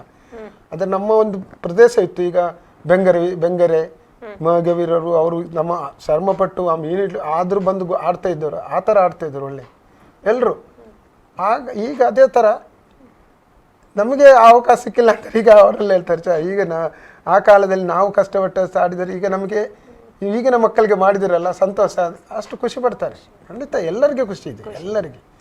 ಸರ್, ನೀವು ಆಗ್ಲೇ ಹೇಳ್ದಾಗೆ ಈಗ ಇದನ್ನ ಮೇಂಟೈನ್ ಮಾಡ್ಬೇಕು ಅನ್ನುವಂಥದ್ದು, ನಾವೆಷ್ಟು ಮೇಂಟೈನ್ ಮಾಡ್ತೇವೆ ಅದ್ರ ಮೇಲೆ ಅದರ ಬಾಳ್ವಿಕೆ ಇರುತ್ತದೆ ಅನ್ನುವಂಥದ್ದು. ಅದೇ ರೀತಿ ಈಗ ಗ್ರೌಂಡ್ನ ಸುತ್ತಮುತ್ತ ಮೇಂಟೆನೆನ್ಸಿಗೆ ಅಥವಾ ಈ ಆಲ್ರೆಡಿ ಅಲ್ಲಿ ಸುತ್ತಮುತ್ತ ಕೆಲವು ಅಕ್ರಮ ಚಟುವಟಿಕೆಗಳಿರ್ಬೋದು, ಅಥವಾ ಹೊರದೇಶದಿಂದ ಬಂದವರ ಹಾವಳಿಗಳು ಜಾಸ್ತಿ ಆಗುವಂಥದ್ದು, ನಿರಾಶ್ರಿತರದ್ದಿರ್ಬೋದು, ಮದ್ಯಪಾನ ಮಾಡುವಂಥವ್ರದ್ದು ತುಂಬಾ ತೊಂದರೆಗಳಾಗ್ತಾ ಇದೆ. ಅಂತ ಇದಕ್ಕೆ ವ್ಯವಸ್ಥೆ ಅಂದ್ರೆ ಸೆಕ್ಯೂರಿಟಿ ಇರ್ಬೋದು ಅಥವಾ ಮೇಂಟೆನೆನ್ಸಿಗೆ ಜನ ಇರ್ಬೋದು, ಅದರ ವ್ಯವಸ್ಥೆ ಯಾವ ರೀತಿ ಆಗ್ತಾ ಇದೆ ಅದನ್ನು ಕಾಪಾಡಿಕೊಳ್ಳಿಕ್ಕೆ ಅಂತ? ಇದ್ರ ಬಗ್ಗೆ ನಾವೀಗ ನಮಗೆ ಯಾರಿಗೆ ಅಂತ ಇದು ಆಗಿಲ್ಲ ಗ್ರೌಂಡ್. ಈಗ ನಾವು ಅಸೋಸಿಯೇಷನ್ ಈಗ ಕೆಲಸ ಮಾಡಿಸಿದ್ದೇವೆ. ಸೊ ನಾವು ಅದ ನಂತರ ಗ್ರೌಂಡ್ ಎಲ್ಲ ಇನಾಗ್ರೇಷನ್ ಆದ ನಂತರ ಅದರ ಬಗ್ಗೆ ನಾವು ನಮ್ಮ ಕಮಿಟಿಯಲ್ಲಿ ಇದ್ದುಕೊಂಡು ಚರ್ಚಿಸಿ ಅದಕ್ಕೆ ಒಂದು ವ್ಯವಸ್ಥೆ ಮಾಡುವಂಥ ರೀತಿಯಲ್ಲಿ ಇದ್ದೇವೆ. ಅದೆಲ್ಲ ನಾವು ಮತ್ತೆ ನೋಡಿಕೊಳ್ತೇವೆ. ಮತ್ತೊಂದು ನನ್ನ ವಿಚಾರ ಏನೆಂದರೆ, ಈಗ ಮದುವೆ ಮನೆಯಲ್ಲಿ ಅಂಗಳ ಸಿಂಗಾರ ಆಗಿದೆ, ಮದುವೆ ಮನೆ ಅದು ಬೀಳಲಿಕ್ಕೆ ಹೋಗಿದೆ. ಅದರ ಒಂದು ನಮಗೆ ಆದಷ್ಟು ಬೇಗ ಆಗಬೇಕು, ಇದರ ಒಟ್ಟಿಗೆನೇ ಆಗಬೇಕು. ಅದೇ ರೀತಿ ಈಗ ಒಂದು ಆ ಕಡೆ ಈ ಕಡೆ 2 ಫೌಂಡೇಶನ್ ಹಾಕಿ ಇಟ್ಟಿದ್ದಾರೆ ನಮ್ಮ ಸ್ಮಾರ್ಟ್ ಸಿಟಿ ಅವರೇ, ಅದು ಮಾರ್ಕೆಟ್ ಅಂತ. ಸೊ ಅದನ್ನು ನಮಗೆ ಸರಿ ಮಾಡಿ ಕೊಟ್ಟರೆ ನಮಗೆ ಎಲ್ಲ ಬಂದಂಥ ಆಟಗಾರರಿಗೆ, ಹೊರಗಿನಿಂದ ಬಂದ ಆಟಗಾರರಿಗೆ, ಬಂದಂಥ ಅಫಿಷಿಯಲ್ಗೆ ಅದರಲ್ಲಿ ಉಳ್ಕೊಳ್ಳಿಕ್ಕೆ ನಮಗೆ ತುಂಬ ವ್ಯವಸ್ಥೆ ಆಗುತ್ತೆ. ಅದೊಂದು ಅವರು ಮಾಡಿಕೊಟ್ರೆ ನಮಗೆ ತುಂಬ ಒಳ್ಳೆಯದಂತ. ನಾವು ಈ ಒಂದು ಒಳ್ಳೆ ಗ್ರೌಂಡ್ ಮಾಡಿದ್ದಕ್ಕೆ ಅದೊಂದು ಆದರೆ ಫುಲ್ ಗ್ರೌಂಡು, ಮತ್ತು ನೀವು ಹೇಳಿದಾಗೆ ಯಾರು ಕೂಡ ಒಳಗೆ ಬರಲಿಕ್ಕೆ ಎಲ್ಲ ಎನ್ಕ್ಲೋಜ್ ಆಗ್ತದೆ. ರಾತ್ರಿ ಹೊತ್ತು ಕೂಡ ಅದು ಎಲ್ಲ ನೀವು ಎನ್ಕ್ಲೋಜ್ ಮಾಡಿದ್ರೆ ಆ ಕಡೆ ಎಲ್ಲ ಮಾಡಿದ್ರೆ ಆ ಗೇಟ್ ಎಲ್ಲ ಬಂದ್ ಮಾಡ್ತಾರೆ. ಅದು ಚಂದ ಮಾಡ್ತಾರೆ ಅವರು, ಇಂಟರ್ಲಾಕ್ ಎಲ್ಲ ಹಾಕಿ ಅದೆಲ್ಲ ಒಳ್ಳೆ ರೀತಿಯಿಂದ ಒಂದು ಉತ್ತಮ. ಅಂದ್ರೆ ನಮ್ಮ ಇದು ಮೈದಾನ ಬಿಟ್ಟು, ಯಾವುದು KSFA ಮೈದಾನ ಬಿಟ್ಟು, ಕರ್ನಾಟಕ ಸ್ಟೇಟ್ ಮೈದಾನ ಬಿಟ್ಟು ನೆಕ್ಸ್ಟ್ ಇದೇ ಮೈದಾನ ಒಂದು ಸುಂದರವಾದ ಮೈದಾನ ಆಗುತ್ತೆ ಅಂತ ನನ್ನೊಂದು ಭರವಸೆ, ಆಸೆ. ಸರ್, ಈಗ ಮುಂದಿನ ದಿನಗಳಲ್ಲಿ ಆ ಗ್ರೌಂಡ್ ನಲ್ಲಿ ಈಗ ಸಾರ್ವಜನಿಕರಿಗಿರ್ಬೋದು ಅಥವಾ ಕ್ರೀಡಾಪಟುಗಳಿಗೆ, ಆಸಕ್ತರಿಗೆ ಬಂದು ಅಲ್ಲಿ ಆಟ ಆಡ್ಲಿಕ್ಕೆ ಅವಕಾಶಗಳಿರುತ್ತಾ, ಪ್ರವೇಶ ಇರುತ್ತಾ? ಖಂಡಿತ ಅವ್ರಿಗೆ ಹಾಗೆ ಮಾಡಿದ್ದು ಸಾರ್ವಜನಿಕರಿಗೆ ರೂಲ್ಸ್ ಅಂತ ಇರುತ್ತಾ, ಪರ್ಮಿಷನ್ ತಗೊಳ್ಬೇಕು ಆ ರೀತಿ? ಖಂಡಿತ ಇರ್ತದೆ. ಯಾಕಂದ್ರೆ ಯಾವುದಿಗೆ ಸಹ ಯಾವುದೊಂದು ನಾವು ಪಬ್ಲಿಕ್ ಇದು ಕೊಟ್ರೆ ಅದನ್ನು ಉಸ್ತುವಾರಿ ನೋಡ್ಲಿಕ್ಕೆ ಜನ ಬೇಕು. ಅಂದ್ರೆ ಆ ಗ್ರೌಂಡ್ ಅನ್ನು ಯಾರೆಲ್ಲ ಉಪಯೋಗಿಸಬಹುದು? ಫುಟ್ಬಾಲ್ ಆಟಗಾರರಿಗೆ ಯಾವಾಗಲೂ ಉಪಯೋಗಿಸಬಹುದು, ಫುಟ್ಬಾಲ್ ಆಟಗಾರರಿಗೆ. ಯಾಕಂದ್ರೆ ಅದಕ್ಕೊಂದು ಟೈಮಿಂಗ್ ಇರ್ತದೆ. ಈಗ ಬೆಳಿಗ್ಗೆ ಅದರಲ್ಲಿ ನಾವು ಈಗ ಒಂದು ವಾಚ್ಮ್ಯಾನ್ ಅನ್ನು ಇಡಬೇಕಾಗ್ತದೆ. ಅದು ಟೈಮ್ ಟು ಟೈಮ್ ಅದನ್ನು ಯಾವ ಥರ ನಾವು ಮೇಂಟೆನೆನ್ಸ್ ನಮಗೆ ಅದನ್ನು ನಾವು ಇದು ನೋಡ್ತಾ ಇಡಬೇಕು ನನಗೆ ಅಲ್ಲಿ. ಯಾಕಂದರೆ ಓಪನ್ ಪ್ಲೇಸ್ ಅದನ್ನು ಹಾಗೆ ಬಿಟ್ಟರೆ, ನಾವು ಹೇಳಿದೆವಲ್ಲ, ಓಪನ್ ಆಗಿ ಬಿಟ್ಟರೆ ಅಲ್ಲಿ ಇದು ಪ್ರಾಬ್ಲಮ್ ಇರೋದು. ಈಗ ಈ ಅಲೆಮಾರಿಗಳು ಎಲ್ಲಿಂದ ಅಲ್ಲಿ ಬೆಳಿಗ್ಗೆಯಿಂದ ಸಾಯಂಕಾಲ ರಾತ್ರಿ ತನಕ ಅಲ್ಲಿ ಬಿಟ್ಟರೆ ಅಲ್ಲಿಯೇ ಮಲಗುತ್ತಾರೆ, ಅಲ್ಲೇ ಇದ್ದಾರೆ. ಇದನ್ನೆಲ್ಲ ಒಂದು ಹತೋಟಿಯಲ್ಲಿ ತರಬೇಕಾದ್ರೆ ನಾವು ಅದೊಂದು ಸಿಸ್ಟಮೆಟಿಕ್ ಆಗಿ ಹೋಗ್ಬೇಕಾಗ್ತದೆ. ನಾವು ಅಂದರೆ ಮೇಂಟೆನೆನ್ಸ್ ಮಾಡೋದಕ್ಕೆ ಖರ್ಚಿದೆ, ಅದನ್ನೆಲ್ಲ ನಾವು. ಯಾಕಂದರೆ ನಮಗೆ ಅಲ್ಲಿ ಉದ್ದೇಶ ಏನಂದರೆ ಸಾರ್ವಜನಿಕ ಯಾರಿಗೆ ಆಡಲಿಕ್ಕೆ ಕೊಡಬೇಕಾಗ್ತದೆ, ನಮಗೆ ಅಲ್ಲಿ ಫುಟ್ಬಾಲ್ ಆಟಗಾರರು ಪ್ರೊಡಕ್ಟ್ ಆಗಬೇಕು. ಅಲ್ಲಿ ಬರುವಂತ ವಿದ್ಯಾರ್ಥಿಗಳಿಗೆ ಇಂಪಾರ್ಟೆಂಟ್. ಫುಟ್ಬಾಲ್ ಆಟಗಾರರು ನಮ್ಮ ಉದ್ದೇಶ ದಕ್ಷಿಣ ಕನ್ನಡ ಜಿಲ್ಲಾ ಫುಟ್ಬಾಲ್ ಅಂದ್ರೆ ನಮಗೆ ಫುಟ್ಬಾಲ್ ಆಟಗಾರರು ತಯಾರಾಗಬೇಕು. ನಮ್ಮ 23 ಕ್ಲಬ್ ಇದೆ ನಮ್ಮೊಟ್ಟಿಗೆ. ಈ ಕ್ಲಬ್ಗೆ ಪ್ರತಿ ವರ್ಷ ಲೀಗ್ ಮ್ಯಾಚ್ ಆಗ್ತದೆ. ನಾವು ಕರ್ನಾಟಕ ರಾಜ್ಯ ಫುಟ್ಬಾಲ್ ಸಂಸ್ಥೆ ನೋಂದಾಯಿತ ತಂಡಗಳು. ನಾವು ಪ್ರತಿ ವರ್ಷ ನಾವು ಲೀಗ್ ಮಾಡಬೇಕು. ನಮ್ದೆಲ್ಲ ಸ್ವಂತ ಕ್ಲಬ್ ಇದೆ, ಇವತ್ತಿದೆ, ನಂದಿದೆ. ನಾವು ಅಸೋಸಿಯೇಷನ್ ಇರಬೇಕಾದ್ರೆ ನಮಗೆ ಸ್ವಂತ ಕ್ಲಬ್ ಬೇಕು. ಕ್ಲಬ್ ಇದ್ದರೆ ಮಾತ್ರ ನಮಗೆ ಅದರಲ್ಲಿ ಅದು ನಮಗೆ 4 ವರ್ಷಕ್ಕೆ ಒಂದ್ಸರಿ ಎಲೆಕ್ಷನ್ ಆಗ್ತದೆ. ಎಲೆಕ್ಷನ್ನಲ್ಲಿ ನಮ್ಮನ್ನು ಎಲೆಕ್ಟ್ ಮಾಡ್ತಾರೆ. 23 ಕ್ಲಬ್ ಅವ್ರಿಗೆ ಅಧಿಕಾರ ಇರುವುದು ಯಾರನ್ನು ಆಯ್ಕೆ ಮಾಡಬೇಕು ಅಂತ. ಸೊ ಅದು ಆ ಥರ ಆಗಿ ನಾವು ಅಸೋಸಿಯೇಷನ್ ಇರುವುದು. ಯಾರೊಬ್ಬನಿಗೆ ಅಸ್ಲಾಂ ಕೆಲಸ ಮಾಡ್ಬೋದು, ಅಸ್ಲಾಂ ಅಲ್ಲಿ ಸರ್ವಾಧಿಕಾರಿಯನ್ನು ಮಾಡಲಿಕ್ಕೆ ಸಾಧ್ಯ ಇಲ್ಲ. ಅದಕ್ಕೆಲ್ಲ ಕೇಳುವವರು ಅಧಿಕಾರಾವಧಿಯಲ್ಲಿ ಕೆಲಸ ಮಾಡ್ಬೋದು. ಕೆಲಸ ಮತ್ತೆ 4 ವರ್ಷ ಬಂದರೆ ಪುನಃ ಆಯ್ಕೆ ಮಾಡ್ತಾರೆ, ದುಡಿತಾರೆ. ಕೆಲಸ ಮಾಡೋರು ಬೇಕಲ್ಲಿ, ಅವರ ಅಧಿಕಾರ ಅವಧಿಯಲ್ಲಿ ಎಷ್ಟು ಕೆಲಸ ಮಾಡ್ತಾರೆ. ಅಲ್ಲಿ ನಮ್ಮನ್ನು ಮೆಚ್ಚುತ್ತಾರೆ, ಇಲ್ಲಪ್ಪ ಒಳ್ಳೆ ಕೆಲಸ ಮಾಡ್ತಾನೆ ಅವರಿದ್ದಾರೆ ಆ ಥರ. ಸೊ ಆ ಥರ ಇದೆ. ನಾವು ಈಗ ಯಾವುದು ಸಹ ಅದೊಂದು ತಯಾರಾದಿ ಬಂದು ನಮ್ಮ ಉದ್ದೇಶ ಅಲ್ಲಿ ಫುಟ್ಬಾಲ್ ಆಟಗಾರರು ಹುಟ್ಟಬೇಕು, ಆಗ್ಬೇಕು, ಪ್ರಾಡಕ್ಟ್ ಆಗಬೇಕು. ಫುಟ್ಬಾಲ್ ಆಟಗಾರ ನಮ್ಮ ಈ ರಾಜ್ಯದಿಂದ ರಾಷ್ಟ್ರ ಮಟ್ಟಕ್ಕೆ ಆಡಬೇಕು. ಮಕ್ಕಳು ನಮಗೆ ಅವಕಾಶ ಬೇಕಾದಷ್ಟಿದೆ. ನಮ್ಮ ಬ್ಯಾಂಗ್ಳೂರು ಅಸೋಸಿಯೇಷನಿಂದ ನಮಗೆ ಅವಕಾಶ ಇದೆ. ಈಗ ನಮಗೆ ಗ್ರೌಂಡ್ ಆದರೆ ಮುಂದಕ್ಕೆ ನಿರಂತರ ಮ್ಯಾಚ್ಗಳು ಸಿಗ್ತದೆ. ಎಲ್ಲ ಕ್ಯಾಟಗರಿಯಲ್ಲಿ ಮ್ಯಾಚ್ ಆಗ್ತಾ ಉಂಟು. ಸೊ ಅದು ಟೋಟ್ಲಿ ನಮ್ಮಲ್ಲಿ ಬೇರೆ ಯಾವ ಉದ್ದೇಶ ಇಲ್ಲ, ಒಂದೇ ಫುಟ್ಬಾಲ್ ನಮಗೆ ಅಲ್ಲಿ ಬೇರೆ. ಮತ್ತೆ ಅಲ್ಲಿ ಯಾರಿಗೆ ಒಬ್ಬನಿಗೆ ಬಂದು ಅಲ್ಲಿ ಅಧಿಕಾರ ನಡೆಸಲಿಕ್ಕೆ ಸಾಧ್ಯ ಸಹ ಇಲ್ಲ. ಅಸೋಸಿಯೇಷನ್ಗೆ ಇದೆ, ಅಸೋಸಿಯೇಷನ್ದು ಎಲ್ಲ ಮೆಂಬರ್ಸ್ ಇದ್ದಾರೆ, 11 ಜನ ಮೆಂಬರ್. ಎಕ್ಸಿಕ್ಯೂಟಿವ್ ಕಮಿಟಿ ಇದ್ದಾರೆ, ಪ್ರೆಸಿಡೆಂಟ್ ಇದ್ದಾರೆ, ವೈಸ್ ಪ್ರೆಸಿಡೆಂಟ್ ಇದ್ದಾರೆ, ಕಾರ್ಯದರ್ಶಿ ಇದ್ದಾರೆ, ಖಜಾಂಚಿ ಇದ್ದಾರೆ. ಎಲ್ಲ ಅದು ಯಾರು ಒಬ್ಬ ಕೆಲವರಿಗೆ ಒಂದು ತಪ್ಪು ಕಲ್ಪನೆ ಅಭಿಪ್ರಾಯ ಇದೆ, ಯಾರು ಅಸ್ಲಾಂ ಒಬ್ಬನೇ ಅಂತ. ಅವರಿಗೆ ಅಸೋಸಿಯೇಷನ್ ಯಾವ ಥರ ಇದೆ ಅಂತ ಗೊತ್ತಿಲ್ಲ. ಯಾಕೆಂದ್ರೆ ಎಲ್ಲದಕ್ಕೆ ನಾನೇ ಎದುರು ಮಾತಾಡ್ತೇನೆ. ಎಲ್ಲ ಅವರು ಅವನೊಬ್ಬ ಏನು ಅವನು ದಪ್ಪಂದ ಇದು ಪರವಾಗಿಲ್ಲ, ಕೆಲವು ಸರಿ ಅದೆಲ್ಲ ಸಹಿಸಿದ್ದೇನೆ ನಾನು, ಏನಿಲ್ಲ. ಮುಂದಿನ ಪೀಳಿಗೆ ಏನ ನನ್ನನ್ನು ದೇವರು ಅಲ್ಲಿ ಏನ ನನಗೆ ಕಾಪಾಡುತ್ತ ಇದನ್ನು ಕಾಪಾಡಲಿಕ್ಕೆ ನೀನೇ ಜಾಣ ಆ ಥರ ಏನಿದೆ. ಅದರಿಂದ ಅದು ಉಳಿದಿದೆ, ಕ್ರೀಡೆಯಾಗಿ ಉಳಿಬೇಕು. ಮುಂದಿನ ಜನಾಂಗ ಇರುವ ತನಕ ಅದು ಫುಟ್ಬಾಲ್ ಕ್ರೀಡೆಗೇನೆ ಇರಬೇಕು. ಮೇಲೆ ಇರೋದು ಕ್ರಿಕೆಟ್ ಗ್ರೌಂಡೇ ಆಗಿ ಕ್ರಿಕೆಟ್ಗೆ ಇರಬೇಕಂತ ಖಂಡಿತ ಇರ್ತದೆ. ಮುಂದಕ್ಕೆ ಅಂಥದ್ದು ಏನು ಆಗಲಿಕ್ಕೆಲ್ಲ ಎಲ್ಲ ನಮ್ಮ ಜನಪ್ರತಿನಿಧಿಗಳು ಎಲ್ಲರೂ ನಮಗೆ ಸಹಕಾರ ಕೊಡ್ತಾ ಇದ್ದಾರೆ. ಈಗ ಅವ್ರಿಗೆ ಗೊತ್ತಿದೆ ಇದು ಬೇಕು, ಇಂಥ ಆಟಗಳು ಇಲ್ಲಿ ನಡಿಬೇಕು ಅಂತ ಅವರಿಗೆ ಸಹ ಇದೆ. ಅದಕ್ಕೆ ಮುಂಚೆ ಅವ್ರಿಗೆ ವಿಷಯ ಸರಿಯಾಗಿ ಇದಿಲ್ಲ, ನಾಲೆಜ್ ಇರಲಿಲ್ಲ. ಈಗ ಅವ್ರಿಗೆ ಗೊತ್ತಾಗಿದೆ, ಖಂಡಿತ ಅವ್ರು ಸಪೋರ್ಟ್ ಮಾಡ್ತಾರೆ. ಇದು ನಾವು ಯಾವಾಗ ಓದಿದ್ರೆ ಸಹ ಇಲ್ಲ ನಾವಿದ್ದೇವೆ ಮಾಡಿ ಅಂತ ಹೇಳ್ತಾರೆ. ಸೊ ಅದು ನಮಗೆ ದೊಡ್ಡ ಒಂದು ಖುಷಿಯ ವಿಷಯ ಅದು, ಇದಕ್ಕಿಂತ ಹೆಚ್ಚಾಗಿ. ಯಾಕೆಂದರೆ ನಮಗೆ ಜನಪ್ರತಿನಿಧಿಗಳು ನಮ್ಮೊಟ್ಟಿಗೆ ಬೇಕು. ಅವರನ್ನು ವಿರೋಧಿಸಿ ಅವರನ್ನು ಎದುರಾಕಿ ನಮಗೆ ಯಾವುದು ಕೆಲಸ ಮಾಡಲಿಕ್ಕೆ ಆಗಲಿಕ್ಕೆ ಅಲ್ಲ. ಸೊ ಎಲ್ಲರನ್ನು ನಾವು ವಿಶ್ವಾಸಕ್ಕೆ ತೆಗೆದುಕೊಂಡೇ ಇದು ಮಾಡ್ತಾ ಇದ್ದೇವೆ. ಮುಂದಕ್ಕೆ ಸಹ ಅವರ ನಮಗೆ ಸಹಕಾರ ಬೇಕು. ಸರ್, ಈಗ ನೀವು ಆಲ್ರೆಡಿ ಹೇಳಿದ್ರಿ, ನೀವು ಇಬ್ರು ಸಹ ಅಸೋಸಿಯೇಷನ್ ತುಂಬಾ ಕೆಲಸ ಮಾಡ್ತೇವೆ ನಾವು ಅಸೋಸಿಯೇಷನ್ ಮೂಲಕ ಅಂತ. ಈಗ ನಿಮ್ಮ ಅಸೋಸಿಯೇಷನ್ ಬಗ್ಗೆ ಒಂದು ಪರಿಚಯ ಮಾಡೋದಂದ್ರೆ ಎಷ್ಟು ಜನ ಇದ್ದೀರಾ, ಏನೆಲ್ಲ ಕೆಲಸಗಳು ಅಸೋಸಿಯೇಷನ್ ಮೂಲಕ ಆಗ್ತಾ ಇದೆ ಅಂತ? ಆ್ಯಕ್ಚುಲಿ ಅಸೋಸಿಯೇಷನ್ ಅಂದರೆ ಇದು 150 ವರ್ಷದ ಹಳೆಯ ವಿಷಯ ಅಂತ ಹೇಳಿದರು.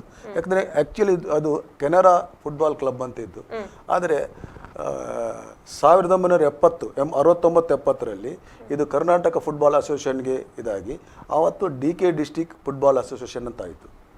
ಅದರ ಮೊದಲ ಪ್ರೆಸಿಡೆಂಟ್ ಆಗಿ ನಮ್ಮದು SK ಅಮೀನ್ರವರು, ಕಾರ್ಯದರ್ಶಿಯಾಗಿ ನಮ್ಮ ಅಹಮದ್ ಮಾಸ್ಟರ್ ಅವರು, ಮತ್ತು ಟ್ರೆಸರರ್ ಆಗಿ ನಮ್ಮ ಜಯರಾಮ್ ಶೆಟ್ಟರು, ಹಾಗೆ ಗವರ್ನಿಂಗ್ ಬೋರ್ಡ್ ಮೆಂಬರ್ ಆಗಿ ಶ್ರೀ ರಾಮಚಂದ್ರ ಬೆಂಗ್ರೆ, ಹಾಗೆ ಕರಿ, ಹೀಗೆ ಹಲವಾರು ಬೆಂಜಮಿನ್ ಡಿಸೋಜಾ ಇವರೆಲ್ಲ ಪ್ರತಿನಿಧಿಗಳಾಗಿದ್ದರು. ಹೀಗೆ ಆಗುತ್ತಾ ಸಾಧಾರಣ ಒಂದು ಈ 30 ವರ್ಷದ ಈಚೆಗೆ ಎಲ್ಲರೂ ಅವರು ಸ್ವಲ್ಪ ಸ್ವರ್ಗ ಸೇರಿದರು. ಆಮೇಲೆ ಜಯರಾಮ್ ಶೆಟ್ಟರ ಮುಖಾಂತರ ನಾವು ಬಂದೆವು ಅಲ್ಲಿಗೆ ಅಧ್ಯಕ್ಷರಾಗಿ. ಅವರು ಆದ ನಂತರ ನಮ್ಮ ಅಸ್ಲಂ ಡಿ ಈಗ ಅವರ ಅಧ್ಯಕ್ಷರಾಗಿ ಹಲವಾರು ಕಾರ್ಯಕ್ರಮಗಳು ನಮ್ಮ ಫುಟ್ಬಾಲ್ ಪ್ರಗತಿ ಹೊಂದಿದೆ ವಿನ ಏನು ಕೆಳಗೆ ಬಿದ್ದಿಲ್ಲ. ಇಡೀ ನಮ್ಮ ಕರ್ನಾಟಕ ರಾಜ್ಯದಲ್ಲಿ ನಮ್ಮ ಕರ್ನಾಟಕ ಬ್ಯಾಂಗ್ಳೂರ್ ಫುಟ್ಬಾಲ್ ಅಸೋಸಿಯೇಷನ್ ಬಿಟ್ಟು ಮತ್ತೆ ಇರೋದು ದಕ್ಷಿಣ ಕನ್ನಡ ಜಿಲ್ಲೆ. ಪ್ರತಿ ವರ್ಷವೂ ಲೀಗ್ ಮ್ಯಾಚ್ ಆಗ್ತಾ ಇದೆ. ನಾವು ಒಟ್ಟು ಇಂಟರ್ ಡಿಸ್ಟಿಕ್ ಅಂತ ಮ್ಯಾಚ್ ಆಗ್ತಾ ಇತ್ತು. 2 ಸಲ ನಾವು ಇಲ್ಲಿ ಟೂರ್ನಮೆಂಟ್ ನಾವು ಕಂಡಕ್ಟ್ ಮಾಡಿದ್ದೇವೆ. ಇದರಲ್ಲಿ ನಾವು 2 ಸಾರಿ ವಿನ್ ಆಗಿದ್ದೇವೆ, 2 ಸಾರಿ ನಾವು ರನ್ನರ್ಸ್ ಅಪ್ ಕೂಡ ನಾವು ಪಡೆದಿದ್ದೇವೆ. ಒಳ್ಳೆ ನಮಗೆ ಹೆಸರಿದೆ. ದಕ್ಷಿಣ ಕನ್ನಡ ಜಿಲ್ಲೆಯ ಫುಟ್ಬಾಲ್ ಅಸೋಸಿಯೇಷನ್ ಅಂದರೆ ಇಡೀ ಜಿಲ್ಲೆ ಕರ್ನಾಟಕ ರಾಜ್ಯದಲ್ಲಿ 2ನೇ ಸ್ಥಾನದಲ್ಲಿದೆ, ಯಾವುದಕ್ಕೂ ಕಮ್ಮಿ ಇಲ್ಲ. ನಾವು ಎಲ್ಲ ಈಗ ಇಂಡಿಪೆಂಡೆನ್ಸ್ ಕಪ್ 27 ವರ್ಷಗಳಲ್ಲಿ ನಾವು ಸ್ಟಾರ್ಟ್ ಮಾಡುವಾಗ ಇದ್ದದ್ದು ಬರೀ 23 ಸ್ಕೂಲ್ಗಳು, ಈಗ 240 ಸ್ಕೂಲ್ಗಳು. ಎಷ್ಟು ಪ್ಲೇಯರ್ ಆಯಿತು? 240 × 18. ಆ ಒಂದು 22 ದಿನ ಒಂದು ಜಾತ್ರೆ ಥರ ನಡೀತದೆ ಇಲ್ಲಿ. ಯಾವ ಒಂದು ರಾಜ್ಯದಲ್ಲಿ ಆಗಲಿ ದೇಶದಲ್ಲಿ ಕೂಡ ಇಂಥ ಒಂದು ಸ್ಕೂಲ್ ಲೆವೆಲಲ್ಲಿ ಮ್ಯಾಚ್ ಆಗೋಲ್ಲ. ಹುಡುಗರು ಮತ್ತು ಹುಡುಗಿಯರು. ಇದರಿಂದಾಗಿ ನಮ್ಮಲ್ಲಿ ಎಷ್ಟೋ ಜನ ಸ್ಟೇಟ್ ಆದರು, ಇಂಟರ್ನ್ಯಾಷನಲ್ ಆದರು. ಇಂಡಿಯಾ ಟೀಮಿಂದು ಮ್ಯಾನೇಜರ್ ಆಗಿ ಹೋದರು ನಮ್ಮ ಹುಡುಗಿಯರು. ಹೀಗೆ ನಮ್ಮ ದಕ್ಷಿಣ ಕನ್ನಡ ಜಿಲ್ಲೆ ಫುಟ್ಬಾಲಲ್ಲಿ ಉತ್ತುಂಗವನ್ನು ಏರಿದೆ. ಒಂದು ಟೈಮಲ್ಲಿ ಇಡೀ ನಮ್ಮ ಮಹಾರಾಷ್ಟ್ರ, ಗೋವಾ ಇದರಲ್ಲೆಲ್ಲ ಇದ್ದದ್ದು ನಮ್ಮ ದಕ್ಷಿಣ ಕನ್ನಡ ಜಿಲ್ಲೆಯವರೇ. ಅದೀಗ ಕಳೆಯುತ್ತಾ ಬಂದು ಪುನಃ ಈಗ ಸ್ಟಾರ್ಟ್ ಆಗುತ್ತಾ ಬಂದಿದೆ. ನಾವು ಇಂಡಿಪೆಂಡೆನ್ಸ್ ಕಪ್ ಸ್ಟಾರ್ಟ್ ಮಾಡಿದ ನಂತರ ಈಗ ಅಭಿವೃದ್ಧಿಯಾಗಿ ಬಂದಿದೆ. ಈಗ ನಾವು ಟರ್ಫ್ ಮಾಡಿದ್ರಿಂದ ಇನ್ನೂ ಅಭಿವೃದ್ಧಿ ಹೊಂದುತ್ತದೆ. ಈ ದಕ್ಷಿಣ ಕನ್ನಡ ಜಿಲ್ಲೆ ರಾಷ್ಟ್ರದ ಒಂದು ಉತ್ತಮ ಅಸೋಸಿಯೇಷನ್ ಅಂತ ನಾವು ದಕ್ಷಿಣ ಕನ್ನಡ ಜಿಲ್ಲೆಗೆ ಹೆಸರು ಬರುವಂಥ ಟೈಮ್ ಬರ್ತಾ ಇದೆ. ಅದೇ ರೀತಿ ಇಲ್ಲಿ ಉತ್ತಮ ಆಟಗಾರರು ಇಲ್ಲಿಂದ ಹೋಗ್ತಾರೆ ಅಂತ ಭರವಸೆ ಕೂಡ ನಮಗಿದೆ. ಇಂಥ ಒಂದು ಯಾಕಂದರೆ ಈ ನಾವು ಇಂಡಿಪೆಂಡೆನ್ಸ್ ಕಪ್ ಮಾಡಿದ ನಂತರ ಎಷ್ಟೋ ಜೂನಿಯರ್ ಪ್ಲೇಯರ್ಸ್ ಸ್ಟೇಟ್ ರೆಪ್ರೆಸೆಂಟ್ ಮಾಡಿದರು, ಅದೇ ರೀತಿ ಸೀನಿಯರ್ಸ್ ರೆಪ್ರೆಸೆಂಟ್ ಮಾಡಿದರು. ಈಗ ಹಲವಾರು ಆಟಗಾರರು ನಮ್ಮ ಉತ್ತಮ ದಾರಿಯನ್ನು ಕಂಡಿದ್ದಾರೆ. ಈ ಫುಟ್ಬಾಲಿಂದ ಉತ್ತಮ ಶಿಸ್ತನ್ನು ಕಂಡಿದ್ದಾರೆ. ಅವರ ಆರೋಗ್ಯಕ್ಕೆ ಬೇಕಾದಂಥ ಸವಲತ್ತನ್ನು ಪಡೆದುಕೊಂಡಿದ್ದಾರೆ. ಇದರಿಂದ ಇನ್ನೂ ಮುಂದೆಯೂ ಈ ದಕ್ಷಿಣ ಕನ್ನಡ ಜಿಲ್ಲೆಯಲ್ಲಿ ಈ ಫುಟ್ಬಾಲ್ ಇಂಪ್ರೂವ್ ಆಗುತ್ತದೆ ಅಂತ ನಮಗೆ ನಂಬಿಕೆ ಇದೆ. ಯಾಕಂದರೆ ನೀವು ಆ ಇಂಡಿಪೆಂಡೆನ್ಸ್ ಕಪ್ಪನ್ನು ನೋಡಿ, ಮಕ್ಕಳ ಉತ್ಸವ, ಆ ಮಲೆಗೆ ಕೂಡ ಅವರು ಮಲೆ ಕ್ಯಾರೆ ಇಲ್ಲ, ಅವರಿಗೆ ಕೆಸರಿರಲಿ ಏನೇ ಇರಲಿ ಅದರಲ್ಲಿ ಅವರು ಆಡುತ್ತಾ ಬಂದಿದ್ದಾರೆ. ಅವರ ತಂದೆ ತಾಯಿಗಳಿಗೆ ಪ್ರೋತ್ಸಾಹ ಕೊಡ್ತಾರೆ ಆ ಒಂದು ಇಂಡಿಪೆಂಡೆನ್ಸ್ ಕಪ್ಪಿಗೆ. ಮತ್ತು ಆ ಒಂದು ದಿವಸ ಎಷ್ಟು ಸಾವಿರ ಜನ ಅಲ್ಲಿ ಸೇರ್ತಾರೆ ಅಂತ ಅದು ಹೇಳಿ ನೀವು ನೋಡಿದರೆ ಗೊತ್ತಾಗುತ್ತೆ. ಇಂಥ ಒಂದು ಆಟಗಾರಿಕೆ ನಮ್ಮ ಹಿರಿಯರು ಅದನ್ನು ಸ್ಥಾಪನೆ ಮಾಡಿದ್ರು, ನಾವು ಕಿರಿಯರು ಅದನ್ನು ಮುಂದುವರಿಸಿಕೊಂಡು ಬರ್ತಾರೆ. ಮುಂದಿನ ಪೀಳಿಗೆ ಕೂಡ ಅದನ್ನು ಬರಬೇಕಂತ ನಮ್ಮ ಆಸೆ. ಈಗ ಅವರು ಆಗದಿಂದ ಹೇಳ್ತಿದ್ದಾರೆ, ನಾನೆಲ್ಲ ಅವರೆಲ್ಲ ಎಲ್ಲ. ಆದರೆ ಈಗ ಅಸೋಸಿಯೇಷನಲ್ಲಿ ಪ್ರತಿಯೊಬ್ಬರು ಹೇಳೋದು ಇಷ್ಟೇ, ನೀವೇ ಇರುವುದಾ? ಅವ್ರು ಹೇಳಿದಾಗೇನೆ ಅವರು ಮುಂದೆ ಬರೋದಿಲ್ಲ, ಅವರು ಮುಂದಕ್ಕೆ ಬರೋದಿಲ್ಲ, ಅವ್ರು ಮುಂದೆ ಬರಬೇಕಂತ ನಮ್ಮ ಆಸೆ ಇದೆ. ಇಷ್ಟೇ ನಮ್ಮ ಒಂದು ಎಲ್ಲರೂ ಒಟ್ಟುಗೂಡಿದ್ರೆ ಮಾತ್ರ ಸಕ್ಸಸ್ ಕಾಣಲಿಕ್ಕೆ ಸಾಧ್ಯ ಅಂತ.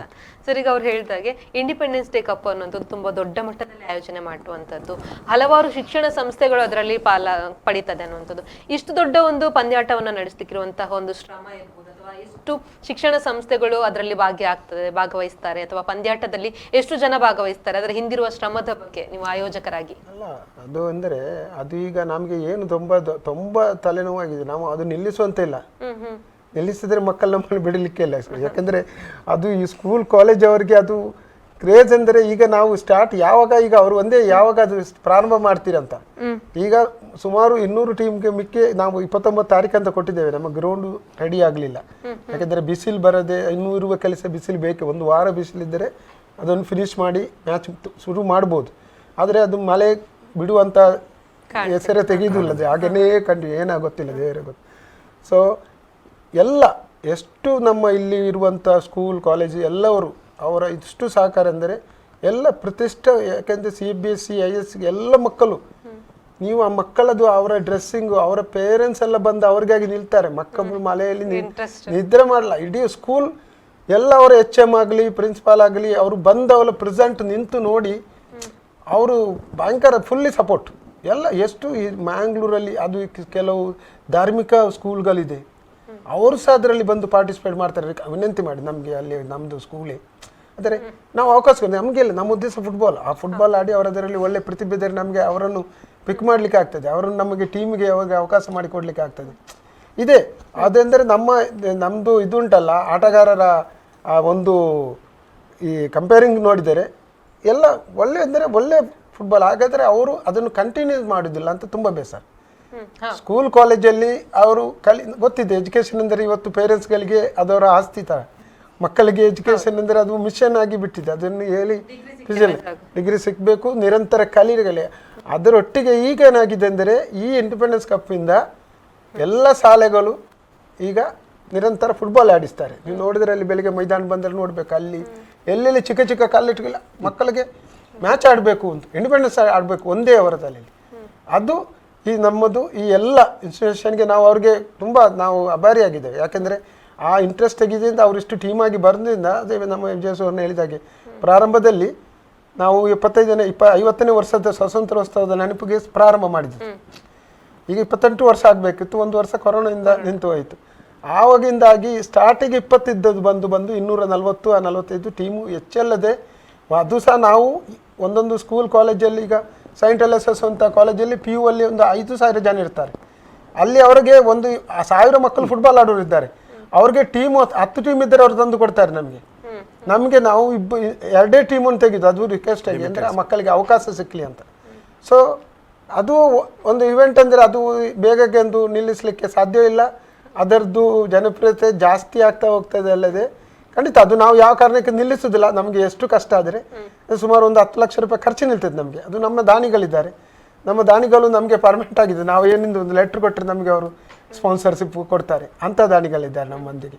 ಅದು ನಮಗೆ ಒಂದು ದೊಡ್ಡ ಸಂತೋಷ ವಿಷಯ. ಅವ್ರಿಗೆ ಗೊತ್ತುಂಟು ಆ ಇವೆಂಟ್ಗೆ ಬಂದು ಆ ಕಡೆ ದಿವಸ ನಾವು ಪ್ರಶಸ್ತಿ ಕೊಡುವಾಗ ಅವ್ರಿಗೆ ಆ ಜನರ ಮಕ್ಕಳ ಉತ್ಸಾಹ ನೋಡಿ ಅವರು ತುಂಬ ಇಮೋಷನಲ್ ಆಗ್ತಾರೆ. ಸೊ ಎಂತ ಮಾರ ಇದನ್ನು ನೀವು ನಿಲ್ಲಿಸಬೇಡಿ, ನಾವಿದ್ದೇವೆ ನಿಮ್ಮೊಟ್ಟಿಗೆ ಹೋಗುವಾಗ ಹೇಳಿ ಹೋಗುವಂಥ ನಮ್ಮ ದಾನಿಗಳು. ಸೊ ಅದರಿಂದ ನಮಗೆ ಏನು ತೊಂದರೆ ಆಗಲಿಲ್ಲ. ಅಲ್ಲಿ ಹೋಗಿ ಯಾರು ಭಿಕ್ಷೆ ಮಾಡಿ ನಮ್ಮನ್ನು ಯಾರು ನೀವು ಯಾಕೆ ಬಂದಿರಿ ಏಕೆ ಮಾಡ್ತೀರಿ ಇಷ್ಟರ ತನಕ ಯಾರು ನಮ್ಮ ಹತ್ರ ಕೇಳಲಿಲ್ಲ. ಅದರಿಂದ ನಮ್ಗೆ ಮುಂದೆ ಹೋಗ್ಲಿಕ್ಕೆ ಇದರಲ್ಲಿ ಯಾವುದೊಂದು ನಾಚಿಗೆ ಯಾವುದು ಬರಲಿಲ್ಲ ಇಷ್ಟರ ತನಕ. ಒಂದು ಎಕ್ಸ್ಪೆಕ್ಟ್ ಆಗಿ ನಮಗೆ ರೆಸ್ಪೆಕ್ಟ್ ಮಾಡ್ತಾರೆ, ಅದೊಂದು ಒಳ್ಳೆ ರೀತಿಯಲ್ಲಿ ಆಗ್ತಾ ಉಂಟು. ಮುಂದಕ್ಕೆ ಸಹ ಅದು ಆಗಬೇಕು ಅಷ್ಟೇ. ಓಕೆ ಸರ್, ಈಗ ಅವ್ರು ಹೇಳಿದಾಗೆ ಮುಂದಿನ ಪೀಳಿಗೆ ಮುಂದೆ ಬರಬೇಕು, ಕ್ರೀಡೆಯಲ್ಲಿ ಮುಂದೆ ಬರಬೇಕು, ಸಾಧನೆ ಮಾಡಬೇಕು ಅಂತ ಹೇಳಿದ್ರು. ಈಗ ನಿಮ್ಮ ಪ್ರಕಾರ ಈಗಿನ ಮಕ್ಕಳು ಹೇಗೆ ಅಂತ ಹೇಳಿದ್ರೆ ಮೊಬೈಲ್ ಲ್ಯಾಪ್ಟಾಪ್ ಅಷ್ಟೇ ಆಗಿ ಒಳಾಂಗಣಕ್ಕೆ ಮನೆಗಳೇ ಕುತ್ಕೊಂಡು ಆಟ ಆಡ್ತಾರೆ, ಹೊರಗಡೆ ಬಂದು ಗ್ರೌಂಡಿಗೆ ಬರಲ್ಲ ಅಥವಾ ಅಂಗಳಕ್ಕೆ ಬಂದು ಆಟ ಆಡಲ್ಲ ಅಂತ. ನಿಮ್ಮ ಪ್ರಕಾರ ಮುಂದಿನ ಪೀಳಿಗೆ ಮಕ್ಕಳು ಯಾಕೆ ಸ್ಪೋರ್ಟ್ಸ್ ಅನ್ನು ಜಾಸ್ತಿ ಇಂಟ್ರೆಸ್ಟ್ ತೋರಿಸ್ಬೇಕು ಅಥವಾ ಫುಟ್ಬಾಲ್ ಅನ್ನೇ ಯಾಕೆ ಆಡಬೇಕು? ನೋಡಿ, ಅದು ಮನುಷ್ಯ ಹುಟ್ಟಿದ ಮೇಲೆ ಅವನಿಗೆ ಆರೋಗ್ಯ ಒಳ್ಳೆದಿರಬೇಕು. ಅವನ ಆರೋಗ್ಯದಲ್ಲಿ ಇರಬೇಕಾದರೆ ಅವನು ಶಾರೀರಿಕವಾಗಿ ಮಾನಸಿಕವಾಗಿ ಸರಿ ಇರಬೇಕವ. ಇಲ್ಲಾದರೆ ಅವನಿಗೆ ಅದು ಎಲ್ಲ ಬರೋದು ಈ ವ್ಯಾಯಾಮದಿಂದ. ವ್ಯಾಯಾಮ ಅಂದರೆ ಈ ಫುಟ್ಬಾಲ್ ಅದು ಎಲ್ಲ ವ್ಯಾಯಾಮವೇ. ಅಂಥ ಒಂದು ಗೇಮಲ್ಲಿದ್ದರೆ ಅವನು ನಿಜವಾಗಿ ಇಂಥ ಬ್ಯಾಡ್ ಇದನ್ನೆಲ್ಲ ಬಿಟ್ಬಿಡ್ತಾನೆ. ಯಾಕೆ ನಾವು ಆ ಟೈಮಲ್ಲಿ ನಾವು ಒಂದು ಟೈಮ್ ಕೂಡ ಕೂತ್ಕೊರ್ಲಿಲ್ಲ. ಯಾಕೆ ನಾವು ಆಡುತ್ತವೇ ಇದ್ದೇವೆ. ಒಂದೇ ಅಂದರೆ ನಮ್ಮ ಎಂಟರ್ಟೈನ್ಮೆಂಟ್ ಆ ಟೈಮಲ್ಲಿ ಇರಲಿಲ್ಲ. ಇದರಲ್ಲಿ ದೊಡ್ಡ ಪಾಲು ಯಾರಂದರೆ ಮನೆಯವರು, ಮನೆಯ ತಂದೆ ತಾಯರಾಗಲಿ ಹಿರಿಯರಾಗಲಿ ಮಕ್ಕಳಿಗೆ ಆ ಪಾರ್ಟನ್ನು ಬಿಟ್ಟು ಬೇರೆ ಪಾರ್ಟಿಗೆ ಕನ್ವರ್ಟ್ ಮಾಡಿದರೆ ಗ್ಯಾರಂಟಿ ಅದು ಸಕ್ಸಸ್ ಆಗುತ್ತೆ. ಮಕ್ಕಳು ಆರೋಗ್ಯವಂತರಾಗ್ತಾರೆ, ವಿದ್ಯಾವಂತರಾಗ್ತಾರೆ, ಅವರು ಶಾರೀರಿಕವಾಗಿ ಆಗಲಿ ಮಾನಸಿಕವಾಗಿ ಸಮತೋಲನದಲ್ಲಿ ಇರ್ತಾರೆ. ಇದರಿಂದಾಗಿ ಯಾವ ಒಂದು ಆಟಗಾರಿಕೆ ಆಗಲಿ, ಫುಟ್ಬಾಲ್ ಅಂತಲ್ಲ, ಯಾವ ಒಂದು ಆಟಗಾರಿಕೆಯಲ್ಲಿ ಯಾವುದೇ ವ್ಯಾಯಾಮ ಮಾಡಿದರೆ ಸರಿಯಾಗಿ ಇರಬಹುದು, ಆರೋಗ್ಯವಂತರಾಗಿರ್ಬೋದಂತಕ್ಕೆ ಇದು. ಮತ್ತೊಂದು ಇದು ಅಂದರೆ ಒಂದು ಶಾಂತಿಯ ಇದು ಮತ್ತು ಶಿಸ್ತಿನ ಇದು. ನೀವು ಯಾವುದೇ ಮಾಡಿ ನಿಮಗೆ ಮಿಡ್ಲಲ್ಲಿರುವ ರೆಫ್ರಿ ಒಂದು ವಿಸಿಲ್ ಹಿಡಿದ್ರೆ ಸಾಕು, ಅವು ಏನು ಬೇಕಾದರೂ ಮಾಡ್ತಾನೆ. ಹೊಡಿಲಿಕ್ಕಿಲ್ಲ ಬಡಿಲಿಕ್ಕೆಲ್ಲ ಏನಿಲ್ಲ. ಪರ್ಪಸ್ ಆಗಿ ಬಡಿದ್ರೆ ಅವನು ಹೊರಕ್ಕೆ ಆಟದಲ್ಲೇ ಆಟ ಇರ್ತದೆ, ಅದು ಬೇರೆ ವಿಷಯ. ಹಾಗೆಂದರೆ ಇದು ಶಿಸ್ತಿನ ಒಂದು ಸಿಪಾಯಿ ಥರ ಗೇಮ್ ಅಂದರೆ ಹಾಗೆ. ಇನ್ನೊಂದು ನಾವು ಏನಂದ್ರೆ ಈ ಡ್ರಗ್ಸ್ ಬಗ್ಗೆ ಅವೇರ್ನೆಸ್ ಮೂಡಿಸ್ತಾ ಇದ್ದೇವೆ ನಾವು. ಇದು ನಮ್ಮ ಜಾಗ್ರತೆ ಮೂಡಿಸುವಂತ ಕೆಲಸ ಮಾಡ್ತಾ ಇದ್ದೇವೆ ನಾವು. ಮಕ್ಕಳನ್ನು ಇಟ್ಕೊಂಡು ಒಂದು ಮೆರವಣಿಗೆ ಹೋಗಿ ನಮ್ಮ ಸ್ಲೋಗನ್ನು ಅದರ ಬಗ್ಗೆ ಅದು ನಾವು ಮಕ್ಕಳಿಗೆ, ಯಾಕಂದ್ರೆ ಇದು ದೊಡ್ಡ ಒಂದು ಪಿಡುಗು ಅಂದರೆ ಈಗ ನಮ್ಮ ಜಿಲ್ಲೆ ಅದರಿಂದ ನಾಶ ಆಗ್ತಾ ಉಂಟು. ನಮ್ಮ ಮಕ್ಕಳು ಈ ಕಾಲೇಜುಗಳಲ್ಲಿ ಇದರ ಬಗ್ಗೆ ನಮ್ಮ ಜಾಸ್ತಿ ಅದಕ್ಕೆ ಅಡಿಕ್ಟ್ ಆಗ್ತಾ ಇದ್ದಾರೆ. ನಾವು ಅದರ ಬಗ್ಗೆ ಜಾಗೃತಿ ಮೂಡಿಸ್ತಾ ಇದ್ದೇವೆ. ಮಕ್ಕಳಿಂದ ರಕ್ತದಾನ ಶಿಬಿರ ಮಾಡ್ತೇವೆ ನಾವು. 2 ವರ್ಷದಿಂದ ನಾವು ರಕ್ತದಾನ ಶಿಬಿರ ಸುಮಾರು 200-250 ಮಕ್ಕಳನ್ನು, ಯಾಕಂದ್ರೆ ನೀವು ಫುಟ್ಬಾಲ್ ಆಡ್ಬೇಕಾದ್ರೆ ರಕ್ತದಾನ ಮಾಡ್ಬೇಕು ಅಂತ ನಾವು ಅವರಲ್ಲಿ ವಿನಂತಿ ಮಾಡ್ತೇವೆ. ಇಷ್ಟು ಜನ ರಕ್ತ ಕೊಟ್ಟರೆ ನಾವು ನಿಮ್ಮನ್ನು ಆಡಿಸ್ತೇವೆ ಅಂತ ಡಿಗ್ರಿಯಲ್ಲಿ. ಸೊ ಯಾಕಂದ್ರೆ ಅವ್ರ ಹತ್ರ ಒಂದು ಅವೇರ್ನೆಸ್ ಬರಲಿ ಅಂತ ಈಗ ನಾವು ಇಂದು ಹೊಸ ಸ್ಲೋಗನ್ ಮಾಡಿದ್ದೇವೆ. ಸೊ ಇದು ಕಮ್ಯುನಲ್, ಇದರ ಬಗ್ಗೆ ಸ್ಪೋರ್ಟ್ಸ್ ಅಲ್ಲಿ ಕಮ್ಯುನಲ್ ಬೇಡ, ಕಮ್ಯುನಲ್ ನಿಲ್ಲಿಸುವ ಅಂತ ಜಿಲ್ಲೆಯಲ್ಲಿ. ಸೊ ಅದು ನಮ್ಮ ಅವೇರ್ನೆಸ್ ಬೇಕು. ನಾವು ಯಾವ ಕ್ರೀಡಾಂಗ ಮಾಡಿ ಇಲ್ಲಿ ಶಾಂತಿ ಇಲ್ಲದ್ರೆ ಮಕ್ಕಳು ಎಲ್ಲಿ ಹೋಗ್ಬೇಕು, ಎಲ್ಲಿ ಆಡ್ಬೇಕು ಮಕ್ಕಳು? ಮಂಗಳೂರು ಪರಿಸ್ಥಿತಿ ಆಟ ಮಾತ್ರ ಅಲ್ಲ, ಅದ್ರ ಜೊತೆ ಸಾಮಾಜಿಕ ಕಳಕಳಿ ಮಾಡಲೇಬೇಕು ಖಂಡಿತ. ಈಗಿನ ಜನರೇಷನ್ಗೆ ತಾವು ಹೇಳಿದಾಗೆ ನಾವೊಂದು ಕ್ಯಾಂಪ್ ಮಾಡಿದರೆ ಮಕ್ಕಳ ಕ್ಯಾಂಪಿಗೆ ಬರ್ತಾರೆ. ಬೇರೆ ಕ್ರೀಡೆ ಅಲ್ಲ, ಇದರಲ್ಲಿ ಫುಲ್ ಹಾರ್ಡ್ ವರ್ಕ್ ಮಾಡ್ತೇವೆ. ಯಾಕಂದ್ರೆ ಒಂದು ಅರ್ಧ ಗಂಟೆ ಓಡಬೇಕು, ಫುಲ್ ಟೈಮ್ ನಿಲ್ಲಿಕ್ಕೆಲ್ಲ. ಬೇರೆ ಅವರು ಎಷ್ಟೇ ತಂದೆ ತಾಯಂದ್ರು ಬಂದು ನಮಗೆ ನನ್ನ ಮಕ್ಕಳಿಗೆ ಚೆನ್ನಾಗಿ ತಿಂತಾನೆ, ಮೊಬೈಲ್ ಹಿಡಿಯೋದಿಲ್ಲ ನೀವು ಹೇಳಿದಾಗೆ. ಎಷ್ಟು ಒಂದು ಇದರಲ್ಲಿ ಒಂದು ಎಡಿಟ್ ಆಗ್ತಾರೆ ಮಕ್ಕಳು. ಕೆಲವು ಮಕ್ಕಳು ಇಡೀ ದಿನ ಆಡ್ತಾರೆ ಬೇಕಾದ್ರೆ, ಅಂತ ಹುಚ್ಚಿರ್ತದೆ ಇವರಿಗೆ. ಸರಿ ಹಸಿವು ಆಗ್ತದೆ, ಚೆನ್ನಾಗಿ ತಿಂತಾರೆ ಮನೆಯಲ್ಲಿ. ಫ್ರೀ ಟೈಮ್ ಅನ್ನು ಇದಕ್ಕೆ ಕೊಟ್ಟಾಗ ಬ್ಯಾಡ್ ಹ್ಯಾಬಿಟ್ಸ್ ಅನ್ನುವಂಥದ್ದು ದೂರ ಆಗ್ತದೆ, ಎಲ್ಲ ದೂರ ಆಗ್ತದೆ. ಸರಿಯಾಗಿ ತಿಂತಾರೆ, ಸರಿ ನಿದ್ರೆ ಮಾಡ್ತಾರೆ. ಇದು ನಾನು ಕಳೆದ 30 ವರ್ಷದಿಂದ ನೋಡಿದ್ದು. ಎಷ್ಟೇ ಪೇರೆಂಟ್ಸ್ಗಳು ಬಂದು ನಮ್ಮ ಹತ್ರ ಎಷ್ಟು ನೀವು ದೇವರ ಆ ಥರ ನಮಗೆ ಕೈ ಮುಗಿದು ಹೋಗ್ತಾರೆ. ಸಲ ಆ ಮಕ್ಕಳ ಬಗ್ಗೆ ಎಲ್ಲರಿಗೂ ಅವರವರ ತಂದೆ ಮಕ್ಕಳು ಅಂದರೆ ಅವ್ರು ಏನು, ಈಗ ನಮ್ಮೊಂದು ಆಟ ಆಗದಾದರೆ ನಮ್ಮ ಮೈದಾನದೊಳಗೆ ಮರ್ಸಿಡೀಸ್ ಬರ್ತದೆ, BMW ಕಾರ್ ಬರ್ತದೆ, ಎಲ್ಲ ಯಾರು ಮಕ್ಕಳನ್ನು ಇಟ್ಕೊಂಡು ಪೇರೆಂಟ್ಸ್ ಅಷ್ಟು ಶ್ರೀಮಂತ ಎಲ್ಲ. ಯಾಕಂದ್ರೆ ಆ ಮಕ್ಕಳು ಎಂದರೆ ಅವರಿಗೆ ಎಷ್ಟು ಆ ಮಕ್ಕಳ ಮೇಲೆ ಆಸಕ್ತಿ ಪ್ರೀತಿ ಇದೆ ಅಂತ ನಾವು ನೋಡ್ತೇವೆ. ನಮಗೆ ಏನು ಮರ್ಸಿಡೀಸ್ ಬಂದು ಇಂಥ ಜನ ಮಗ ಅವ್ರ ಮಗ ಆಡ್ತಾ ಇದ್ದಾರೆ. ಸೊ ಟೋಟ್ಲಿ ಖುಷಿ ಆಗ್ತದೆ. ನಮ್ದು ಅದೇ ನಮ್ಮ ಉದ್ದೇಶ. ಒಂದು ತರ ನಾವು ಸಮಾಜಮುಖಿ, ನಾವೆಲ್ಲ ಮನುಷ್ಯ ಧರ್ಮ ಪ್ರೀತಿ ಬೇಕಂತ ನಮ್ಮ ಒಂದೇ ಉದ್ದೇಶ. ನಮ್ಮ ಮಕ್ಕಳಿಗೆ ಅದೇ ಪಾಠ ಕಲಿತು. ಈಗ ನಾವು ಎಷ್ಟೇ ವರ್ಷದಿಂದ ನಾವು ಒಟ್ಟಿಗೆ ಇದ್ದೇವೆ, ನಮಗೆ ಎಲ್ಲಿ ಸಹ ನಮ್ಮ ಧರ್ಮ ಯಾವುದು ನಮಗೆ ಅಡಿ ಬರಲಿಲ್ಲ. ನಾವು ಒಟ್ಟಿಗೆನೇ ಇದ್ದೇವೆ, ಮುಂದಕ್ಕೂ ಒಟ್ಟಿಗೆನೇ ಇರ್ತೇವೆ. ಅದಕ್ಕೆ ಯಾರಿಂದಲೂ ಸಾಧ್ಯ ಇಲ್ಲ ನಮ್ಮನ್ನು ಬೇರೆ ಮಾಡುವಂಥದ್ದು. ನಾವು ಅದೇ ನಮ್ಮ ಉದ್ದೇಶ ಒಂದಿದೆ, ಒಳ್ಳೇದಿದೆ.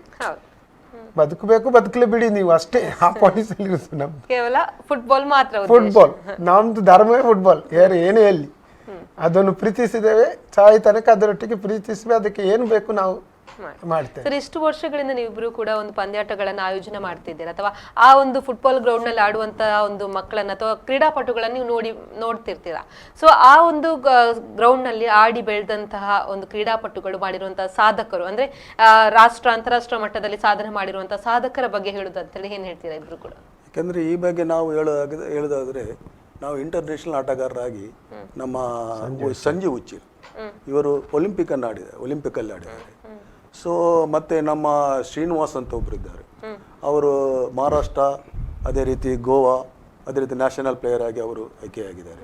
ಅದೇ ರೀತಿ ಮೋಹನ್ ಅಂತ ಒಬ್ರು ಗೋಲ್ ಕೀಪರ್ ಇದ್ರು, ಅವರು ರಿಸರ್ವ್ ಬ್ಯಾಂಕಲ್ಲಿ ಆಡಿ ಮಹಾರಾಷ್ಟ್ರ ಒಂದು ರಾಮಚಂದ್ರ ಬೆಂಗ್ರಿ, ಅದೇ ರೀತಿ ಅಬ್ದುಲ್ ರೆಹಮಾನ್, ಅದೇ ರೀತಿ ಹೊಹಾಬ್, ಈಗ ಪ್ರೇಮ್ನಾಥ್, ಈಗ ಒಳ್ಳೊಳ್ಳೆ ಪ್ಲೇಯರ್ನವರು ನಮ್ಮ ರಾಜ್ಯಕ್ಕೆ ತುಂಬ ಹೆಸರು ತಂದಿದ್ದಾರೆ. ಜೂನಿಯರ್ಸ್ ಕೂಡ ತುಂಬ ಇದ್ದಾರೆ. ಅದರಲ್ಲಿ ಕೂಡ ನಿಮಗೆ ಗರ್ಲ್ಸ್ ಹೇಳೋದಾದರೆ ಅಶ್ವಿತಾ ಶೆಟ್ಟಿ, ಮತ್ತೊಬ್ಬರು ನಮ್ಮ ಇವರು ಯಾರು ಉಜಿರೆ ಕಾಲೇಜಿನ ಹುಡುಗಿ, ಅವಳು ಕೂಡ ಅಂಡರ್-13 ನಮ್ಮ ಇಂಡಿಯಾವನ್ನು ರೆಪ್ರೆಸೆಂಟ್ ಮಾಡಿದ್ದಾರೆ. ಸಾಧಾರಣ ಒಂದು ನಾವು ಇಂಡಿಪೆಂಡೆನ್ಸ್ ಕಪ್ ಮಾಡಿದ ನಂತರ ಒಂದು 30 ಜನ, ಅದಕ್ಕಿಂತ ಜಾಸ್ತಿ ಆಗ್ಬೋದು, ಅಷ್ಟು ಜನ ಜೂನಿಯರ್ಸ್ ಎಲ್ಲ ನಮ್ಮ ಸೀನಿಯರ್ಸ್ ಹುಡುಗಿಯರು ನಮ್ಮ ರಾಜ್ಯವನ್ನು ಪ್ರತಿನಿಧೀಕರಿಸಿದ್ದಾರೆ. ಅದರಲ್ಲಿ ಕೂಡ ನಮ್ಮ ಎನಪ್ಪೈ ಕಾಲೇಜಿನ ತುಂಬ ಮಕ್ಕಳು ಅವರು ನಮ್ಮ ಸಂತೋಷ್ ಟ್ರೋಫಿಯನ್ನು ಆಡಿದ್ದಾರೆ. ಅದರ ಕೋಚ್ ಆಗಿರುವಂಥ BB ಥೋಮಸ್ ಅವರು ಸಂತೋಷ್ ಟ್ರೋಫಿ ನಮ್ಮ ಕರ್ನಾಟಕ ಇದರ ಒಬ್ಬ ಕೋಚ್ ಆಗಿ ತಂಡವು ರಾಷ್ಟ್ರದಲ್ಲಿ ಪ್ರಥಮ ಸ್ಥಾನ ಗಳಿಸುವಲ್ಲಿ ಅವರು ಕೂಡ ಯಶಸ್ವಿಯನ್ನು ಕಂಡಿದ್ದಾರೆ. ಇವರು ನಮ್ಮ ಈಗಿನ ವೈಸ್ ಪ್ರೆಸಿಡೆಂಟ್ ಆಗಿದ್ದಾರೆ. ಈಗೆಲ್ಲ ನಮ್ಮ ಹೆಮ್ಮೆಯ ವಿಷಯ ತುಂಬಾ ಇದೆ. PC ಕುಂಜೆ ಅಂತ NIT ಪ್ರೊಫೆಸರ್ ಆಗಿದ್ರು, ಅವರು ಕೇರಳ ಯೂನಿವರ್ಸಿಟಿ ಆಡಿ ನಮಗೆ ನಮ್ಮ ಜಿಲ್ಲೆಯವರು, ಯೂನಿವರ್ಸಿಟಿ ಕೇರಳ ಸ್ಟೇಟ್ ಪ್ಲೇಯರ್ ಆಗಿ ಕಾರ್ಯನಿರ್ವಹಿಸಿದ್ದಾರೆ. ಈಗ ಹಲವಾರು ಆಟಗಾರ ಯೂನಿವರ್ಸಿಟಿ ಲೆಕ್ಕಕ್ಕಿಲ್ಲ, ಅದು ಬೇಡಲೇ ಬಿಡಿ, ಸ್ಟೇಟ್ ಕೂಡ ಆಡಿ ಮುಂದಿನ ಒಂದು ಪೀಳಿಗೆ ಅದು ಒಂದು ಸ್ಫೂರ್ತಿ ಅಂತ ಅದನ್ನು ನಾವು ಇಲ್ಲಿ ತೋರಿಸಬೇಕು. ನಾವೀಗ ಕ್ರೀಡೆಯನ್ನು ಮಾಡುವಾಗ ಅಂತವರಿಗೆ ಈಗ ಅಭಿವೃದ್ಧಿ ಆಗಿದೆ, ಬಟ್ ಹಿಂದೆ ಅಂತ ಗ್ರೌಂಡ್ ಅಲ್ಲಿ ಕೂಡ ಆಡಿ ಇಂತ ಸಾಧನೆಗಳನ್ನ ಮಾಡಿರುವಂತದ್ದು, ಕಷ್ಟಪಟ್ಟು ಮುಂದೆ ಬಂದಿರುವಂತದ್ದು. ಆಗಿನಾಗ ಶೂಸ್ ಹಾಕ್ಲಿಕ್ಕೆ ಕಷ್ಟ ಇತ್ತು ನಮಗೆ. ಒಂದು ಶೂಸ್ ಅನ್ನು ಅದನ್ನು ಹೊಲಿಗೆ ಹಾಕಿ ನಾವು ಈಗಿನ ಮಕ್ಕಳು ಶೂಸ್ ಹಾಕುದು 6,000 7,000 ಶೂಸ್ ಅದು. ಅವ್ರ ಮನೆ ಪರಿಸ್ಥಿತಿಗಳಿರ್ಬೋದು ಅಥವಾ ಅವ್ರದ್ದು ಗ್ರೌಂಡ್ ಸರಿ ಇರಲಿಲ್ಲ, ಎಲ್ಲ ಬಿಟ್ಟು ಗ್ರೌಂಡ್ ಸರಿ ಇತ್ತು, ಕಷ್ಟ ಇತ್ತು, ಆ ಕಾಲ ಆಗಿತ್ತು ನಮ್ಗೆ. ಎಲ್ಲವನ್ನೂ ಎದುರಿಸಿ ಅವರು ಮುಂದೆ ಸಾಧನೆ ಮಾಡಿರುವಾಗ ಈಗ ಇಷ್ಟು ಒಳ್ಳೆ ಗ್ರೌಂಡ್ ಆಗಿದೆ, ಇನ್ನು ಸಾಧಕರು ಜಾಸ್ತಿ ಆಗ್ಬೇಕು, ನಾವು ಮಾಡ್ಬೇಕು. ನಮಗೆ ಸಹ ಜವಾಬ್ದಾರಿ ಇದೆ. ನಾವು ಅವರನ್ನು, ಯಾಕೆಂದ್ರೆ ಇದರ ನಾವು ಏನೆಲ್ಲ ಉಂಟು ಅದರದ್ದು ಪ್ರಯೋಜನ ನಾವು ಪಡಿಬೇಕು, ಮಕ್ಕಳು ಸಹ ಪಡಿಬೇಕು. ಅದೇ ಸರ್, ಅದೇ ರೀತಿ ಈ ಒಂದು ನಿಮ್ಮ ಒಂದು ಹೋರಾಟದಲ್ಲಿ ಈಗ ಕಂಡಂತ ಸಕ್ಸಸ್ ನ ಹಿಂದೆ ಮಾಧ್ಯಮದವರ ಸಹಕಾರ ಯಾವ ರೀತಿ ಇತ್ತು? ಯಾಕಂತ ಹೇಳಿದ್ರೆ ಹಲವಾರು ಸಮಸ್ಯೆಗಳನ್ನ ನೀವು ಹೇಳಿದಾಗ V4 ನ್ಯೂಸ್ ಕೂಡ ನಿಮ್ ಜೊತೆ ಸ್ಪಂದಿಸಿ ಹಲವಾರು ವರದಿಗಳನ್ನ ನಾವು ಬಿತ್ತರಿಸಿದ್ದೇವೆ. ಅದಕ್ಕೆ ಕೆಲವೊಂದು ಸಮಸ್ಯೆಗಳು ಪರಿಹಾರ ಕೂಡ ಆಗಿದೆ. ಸೊ ಮಾಧ್ಯಮದವರ ಒಂದು ಸಹಕಾರ ನಿಮ್ ಜೊತೆ ಹೇಗಿತ್ತು? ನಾವು ಈಗ ನಿಮ್ಮ ಚಾನೆಲ್ ಅಲ್ಲಿ ಕೂತ್ಕೊಂಡು ಹೇಳುವ, ನಾವು ಬೇರೆ ಚಾನೆಲ್ ಅಲ್ಲಿ ಕೂತ್ಕೊಂಡ್ರೆ ಸಹ ಹೇಳ್ತೇವೆ ನಿಮ್ಮ ಬಗ್ಗೆ. ಯಾಕೆಂದ್ರೆ ಆಗಿಂದಲೇ, ಯಾಕೆಂದ್ರೆ ನಿಮ್ಮ ಇದರ ಮಾಲಕರು ಯಾರಿದ್ದಾರೆ ಅವರಲ್ಲೇ ಸ್ಪೋರ್ಟ್ಸ್ ಮ್ಯಾನ್. ಈ ಲಕ್ಷ್ಮಣ್ ಕುಂದರ್ ಅವರು, ನವೀನ್ ಶೆಟ್ಟಿ ಇದ್ರು ಅವಾಗ, ಇವರೆಲ್ಲ ಆವಾಗಿಂದಲೇ ನಮ್ಮ ಮ್ಯಾಚ್ ಬಂದು ನೋಡ್ತಾ ಇದ್ರು. ಅವರು ಬಂದು ಅಲ್ಲಿ ಕೂತ್ಕೊಂಡು ನಮ್ಗೆ ಬೇಕಾದಂತ ಕೆಲವು ವಿಷಯದಲ್ಲಿ ಅವರ ಪಾತ್ರ ಇದೆ. ಈ ಗ್ರೌಂಡ್ ಉಳಿಲಿದ್ದಾರೆ, ಬೇಕಾದ ತರ ಅವರು ನ್ಯೂಸ್ ಮಾಡಿದ್ದಾರೆ ಜನರಿಗೆ, ನಮ್ಮ ಜನಪ್ರತಿನಿಧಿಗಳಿಗೆ ಮುಟ್ಟುವಾಗೆ, ಜಿಲ್ಲಾಧಿಕಾರಿಗಳಿಗೆ, ಜಿಲ್ಲಾಡಳಿತಕ್ಕೆ. ನಾವು ಅದು ಹೆಮ್ಮೆ ಇದೆ ನಮಗೆ. ನಾವು ಯಾವಾಗಲೂ ಅದನ್ನು ಮರೀಲಿಕ್ಕಿಲ್ಲ. ನಿಮ್ಮ ಚಾನಲನ್ನು ಯಾವ ಕಾಲದಲ್ಲಿ ನಮ್ಮೊಟ್ಟಿಗೆ ನಿಂತಾರೆ, ನಮ್ಮ ಮ್ಯಾಚ್ ಇರಲಿ, ಜನರ ಬಗ್ಗೆ ನಿರಂತರ ಪ್ರಚಾರ ನ್ಯೂಸ್ ಮಾಡ್ತಾ ಇದ್ದೀರಿ. ಇನ್ನಿತರ ಮಾಧ್ಯಮ ಇದು ನಾವು ಮುಂಚೆ ಹೇಳ್ತೇವೆ. ಒಂದು ಬಿಜು ಥೋಮಸ್ ಅಂತ ಇದ್ರು, ನಮ್ದು ಪ್ರಜಾವಾಣಿ, ಆವಾಗ ಅವರು ನಿರಂತರ ಇಲ್ಲಿ ರಿಪೋರ್ಟ್ ಆಗಿದ್ದರು. ಅವರು ಇದರ ಬಗ್ಗೆ, ಆಮೇಲೆ ನಮ್ಮ ಎಲ್ಲ ಪತ್ರಿಕೆಗಳು ಅದರಿಂದ ಒಟ್ಟಿಗೆ ಸೇರಿತು. ಇನ್ನಿತರ ಚಾನಲ್ಗಳು ಮತ್ತೆ ನಿಮ್ಮನ್ನು ಸೇರಿ ಈಗ ನಮಗೆ ಒಳ್ಳೆ ಪ್ರಚಾರ ಕೊಡ್ತಾರೆ. ಅದಂದ್ರೆ ಪ್ರಚಾರ ಬೇಕೇ. ನೀವು ಇಲ್ಲದ್ರೆ ಇದು ಮುಂದೆ ಹೋಗಿ ಮಕ್ಕಳಿಗೆ ಸಹ ಸಂತೋಷ. ಈಗ ಮಾಧ್ಯಮಗಳ ಪಾಲು ತುಂಬಾ ಮಾಧ್ಯಮ ಖಂಡಿತ ಮಾಧ್ಯಮ ಇದ್ದರೇನೆ ನಮ್ಮ ಎಲ್ಲ ವಿಷಯಲ್ಲಿದೆ ಮಾಧ್ಯಮ ಇರ್ಲಿಕ್ಕೆ. ಆದ್ರೆ ನಾವು ಸ್ಪೆಷಲ್ ಆಗಿ ನಿಮಗೆ ಎಷ್ಟು ಥ್ಯಾಂಕ್ಸ್ ಹೇಳಿದರೆ ನಮಗೆ ಸಾಕಾಗ್ಲಿಕ್ಕಿಲ್ಲ. ಖಂಡಿತವಾಗಿ ನಮಗೆ ಏನಿಲ್ಲ, ನಾವು ಖುಷಿಯಾಗಿಲ್ಲ. ನಾವು ಯಾವಾಗಲೂ ಹೇಳ್ತೇವೆ, ಯಾವ ನ್ಯೂಸ್ ಇದ್ದರೆ ನಿಮ್ಮ ಎಲ್ಲ ರಿಪೋರ್ಟರ್ಸ್ ಆತ್ಮೀಯತೆಯಿಂದ ಬಂದು ನಮ್ಮನ್ನು ಹೇಳಿಕೊಂಡು ಫೋನ್ ಮಾಡ್ತಾರೆ, ಏನು ನಿಮ್ಮ ಕರೀಲಿಲ್ಲ, ಇವೆಂಟ್ ಇದೆ, ನಿಮ್ಮ ಆಟ ಎಲ್ಲಿದೆ ಅಂತ. ಸೊ ಇದು ದೊಡ್ಡ ದೊಡ್ಡ ಖುಷಿಯ ವಿಷಯ. ಮುಂದಕ್ಕೆ ನಾವು ಎಲ್ಲ ತಯಾರಾದ ಮೇಲೆ ನಿಮ್ಮನ್ನು ಅಲ್ಲಿ ಕರೀಬೇಕು, ಅಲ್ಲಿ ಲಕ್ಷ್ಮೀ ಕುಂದರನ್ನು ಕರೀಬೇಕು ಅಂತ ಎಲ್ಲ ನಮ್ಮ ಇದಿದೆ. ನಮಗೆಲ್ಲ ಸಹಕಾರ ಯಾರೆಲ್ಲ ಕೊಟ್ಟಿದ್ದಾರೆ ಅವರನ್ನು ನಾವು ಖಂಡಿತವಾಗಿ ಮರೀಲಿಕ್ಕಿಲ್ಲ. ಅಲ್ಲಿ ನಾವು ಆ ಗ್ರೌಂಡಲ್ಲಿ ನಾವು ಅವರು ಕೂತ್ಕೊಂಡೇ ಅವರನ್ನು ನಾವು ಮಾಡಬೇಕಂತ ಇದ್ದೇವೆ. ಇರಲಿ ಮುಂದಕ್ಕೆ ಅಲ್ಲ, ನೀವು ಖಂಡಿತವಾಗಿ ನಾವು ಹೇಳಿದಲ್ಲ, ಕಳೆದ 20 ವರ್ಷ ಜಾಸ್ತಿ ಆಯಿತು. ನಾವೊಂದು 20 ವರ್ಷ ಮುಂಚೆನೇ ಬಂದು ಕೂತ್ಕೊಂಡಿದ್ದಿದ್ರೆ ಯಾವ ಒಂದು ಚರ್ಚೆ ಬಗ್ಗೆ, 20 ವರ್ಷ 15 ವರ್ಷ AID ಅಲ್ಲಿ ಆಫೀಸಲ್ಲಿ. ಸೊ ಇರಲಿ, ನಿಮ್ಮ ಚಾನಲ್ ಬೆಳೆಯಲಿ, ಇಂಥ ಕ್ರೀಡೆಗೆ ಸಪೋರ್ಟ್ ಮಾಡಿ. ನೀವಿಂದಲೇ ಕ್ರೀಡೆ ಉಳಿಬೇಕು, ನಮ್ಮಿಂದ ಏನಿಲ್ಲ. ಮನುಷ್ಯರೆಂದರೆ ಸ್ವಾರ್ಥ ಆಗ್ತೀರಿ, ಮಾಧ್ಯಮ ಅಂದರೆ ನಿಮಗೆ ಅದರಾದ ನಿಮ್ಮ ಶಕ್ತಿ ಇದೆ. ನೀವು ಒಂದನ್ನು ನಿರಂತರ ಅದರ ಹಿಂದೆ ಹಿಡಿದರೆ ಅದು ಖಂಡಿತ ಯಶಸ್ವಿ ಆಗ್ತದೆ, ಅದರಲ್ಲಿ ಎರಡು ಮಾತಿಲ್ಲ. ಮಾಧ್ಯಮಗಳು ನಮಗೆ ಒಳ್ಳೆ ಪ್ರಚಾರ, ಅದರಲ್ಲಿ ಕೂಡ ನಿಮಗೆ V4 ಅಂದರೆ ಒಂದು ನಿಮ್ಮ ಕುಟುಂಬವೇ ಒಂದು ಸ್ಪೋರ್ಟ್ಸ್ನ ಒಂದು ಅಂಗ. ಯಾಕಂದರೆ ಇವರ ಫಾದರ್ ಬೇಬಿ ಕುಂದರ್ ಅವರು ಒಳ್ಳೆ ಕುಸ್ತಿಪಟು, ಅದು ಕೂಡ ಗುರುಗಳವರು. ಅವರ ಬ್ರದರ್ ಯಾರು ಇವರು ನಮ್ಮ ದಿನೇಶ್ ಕುಂದರ್ ಒಬ್ಬ ಒಳ್ಳೆಯ ಕ್ರೀಡಾಪಟು. ಅಂದರೆ ಅವರು ರೆಸ್ಲರ್, ಅದ ನಂತರ ಅವರು ಕ್ರೀಡಾಪಟು ಆಗಿದ್ದಾರೆ. ಅದೇ ರೀತಿ ಅವರು ಹಲವಾರು ಕ್ರೀಡಾಪಟುಗಳನ್ನು ತಯಾರು ಮಾಡಿ ಇಂಟರ್ನ್ಯಾಷನಲ್ ಲೆವೆಲ್ಗೆ ತಯಾರು ಮಾಡಿ ಇಟ್ಟಿದ್ದಾರೆ. ಅಂಥವರು ಕೂಡ ಅಂಥವರ ಒಂದು ಈ ಸಂಸ್ಥೆಯ ಓನರ್ನ ಬ್ರದರ್ ಆಗಿದ್ದಾರೆ. ಅದೇ ರೀತಿ ಮತ್ತೆ ಇವರು ಅವರ ಮತ್ತೊಬ್ಬರು ಬ್ರದರ್, ಅವರು ಕೂಡ ಅದೇ ರೀತಿ ಒಳ್ಳೆ ಕುಸ್ತಿಪಟು ರಾಜೇಂದ್ರ ಕುಂದರ್. ಈಗ ಅವರ ಫ್ಯಾಮಿಲಿಯ ಬಗ್ಗೆ ಹೌದು ಏನಂದ್ರೆ ಅವರು ಎಲ್ಲ ನಿಮ್ಮ ಚಾನಲ್ ಉಂಟಲ್ಲ, ಅವರು ಯಾವ ಕ್ರೀಡೆ ಆಗಲಿ ಯಾರು ಬರ್ದಿದ್ರೆ ಅವರು ಬರ್ತಾರೆ. ಅದನ್ನು ಸಂಪೂರ್ಣವಾಗಿ ವಿವರಣೆ ಮಾಡಿ ತೋರಿಸುವಂಥ ಒಂದು ಚಾನಲ್ ಅಂದರೆ V4. ನಿಮ್ಮ ಇನ್ನು ಭವಿಷ್ಯ ನಿಮ್ಮ ಉಜ್ವಲವಾಗಲಿ. ಇನ್ನು ಈ ಒಂದು ನಿಮ್ಮ ಮೀಡಿಯಾ ಸಂಪೂರ್ಣವಾಗಿ ಎಲ್ಲ ಶೈಕ್ಷಣಿಕವಾಗಲಿ, ಸಾಮಾಜಿಕವಾಗಲಿ, ವೈದ್ಯಕೀಯವಾಗಲಿ ಎಲ್ಲ ಕ್ಷೇತ್ರದಲ್ಲಿ ನಿಮ್ಮ ಹೆಸರು ಬೆಳಗಲಿ ಅಂತ ನಮ್ಮ ಆಶೆಯನ್ನು ನಾವು ವ್ಯಕ್ತಪಡಿಸ್ತೇವೆ ಸರ್. ಅದೇ ರೀತಿ ನಾವು ಕೂಡ ನಿಮ್ಮ ಎಲ್ಲಾ ಶ್ರಮಕ್ಕೆ ಇನ್ನಷ್ಟು ಸಕ್ಸಸ್ ಸಿಗ್ಲಿ, ಅದ್ರ ಜೊತೆ ನಾವು ಕೂಡ ನಿಮ್ ಜೊತೆ ಇರ್ತೇವೆ ಅಂತ ಹೇಳ್ತಾ, ನಿಮ್ಮೆಲ್ಲ ಬೇಡಿಕೆಗಳು ಈಡೇರ್ಲಿ, ಸಕ್ಸಸ್ ಇನ್ನಷ್ಟು ಸಿಗ್ಲಿ, ಆ ಗ್ರೌಂಡ್ ಇನ್ನಷ್ಟು ಸುಸಜ್ಜಿತವಾಗ್ಲಿ ಆಗ್ಲಿ ಅಂತ ಹೇಳ್ತಾ ಇಷ್ಟೊತ್ತು ನಮ್ಮ ಜೊತೆ ಕೂತ್ಕೊಂಡು ನಿಮ್ಮೆಲ್ಲ ಮಾಹಿತಿಗಳನ್ನ ಹಂಚ್ಕೊಂಡಿದ್ದಕ್ಕೆ ಧನ್ಯವಾದಗಳು. Thank you. ಒಟ್ಟಾರೆ ಮಂಗಳೂರಿನಲ್ಲಿ ಒಂದು ಸುಸಜ್ಜಿತವಾದ ಮೈದಾನ ನಿರ್ಮಾಣವಾಗಿದೆ. ಈ ಮೈದಾನದ ಮೂಲಕ ಮುಂದಿನ ದಿನಗಳಲ್ಲಿ ಉತ್ತಮ ಸಾಧಕರು ಹೊರಹೊಮ್ಮಿ ರಾಷ್ಟ್ರ ಅಂತಾರಾಷ್ಟ್ರೀಯ ಮಟ್ಟದಲ್ಲಿ ಸಾಧನೆ ಮಾಡುವಂತಾಗಲಿ ಅಂತ ಆಶಿಸುತ್ತಾ ಇಂದಿನ ಸಮಾಜಮುಖಿ ಕಾರ್ಯಕ್ರಮವನ್ನು ಮುಗಿಸ್ತಾ ಇದ್ದೇವೆ. ಇದು ಈ ಹೊತ್ತಿನ ವಿಶೇಷ. ನಿರಂತರ ಸುದ್ದಿ ಮತ್ತು ಮನರಂಜನೆಗಾಗಿ ನೋಡ್ತಾ ಇರಿ V4 ನ್ಯೂಸ್.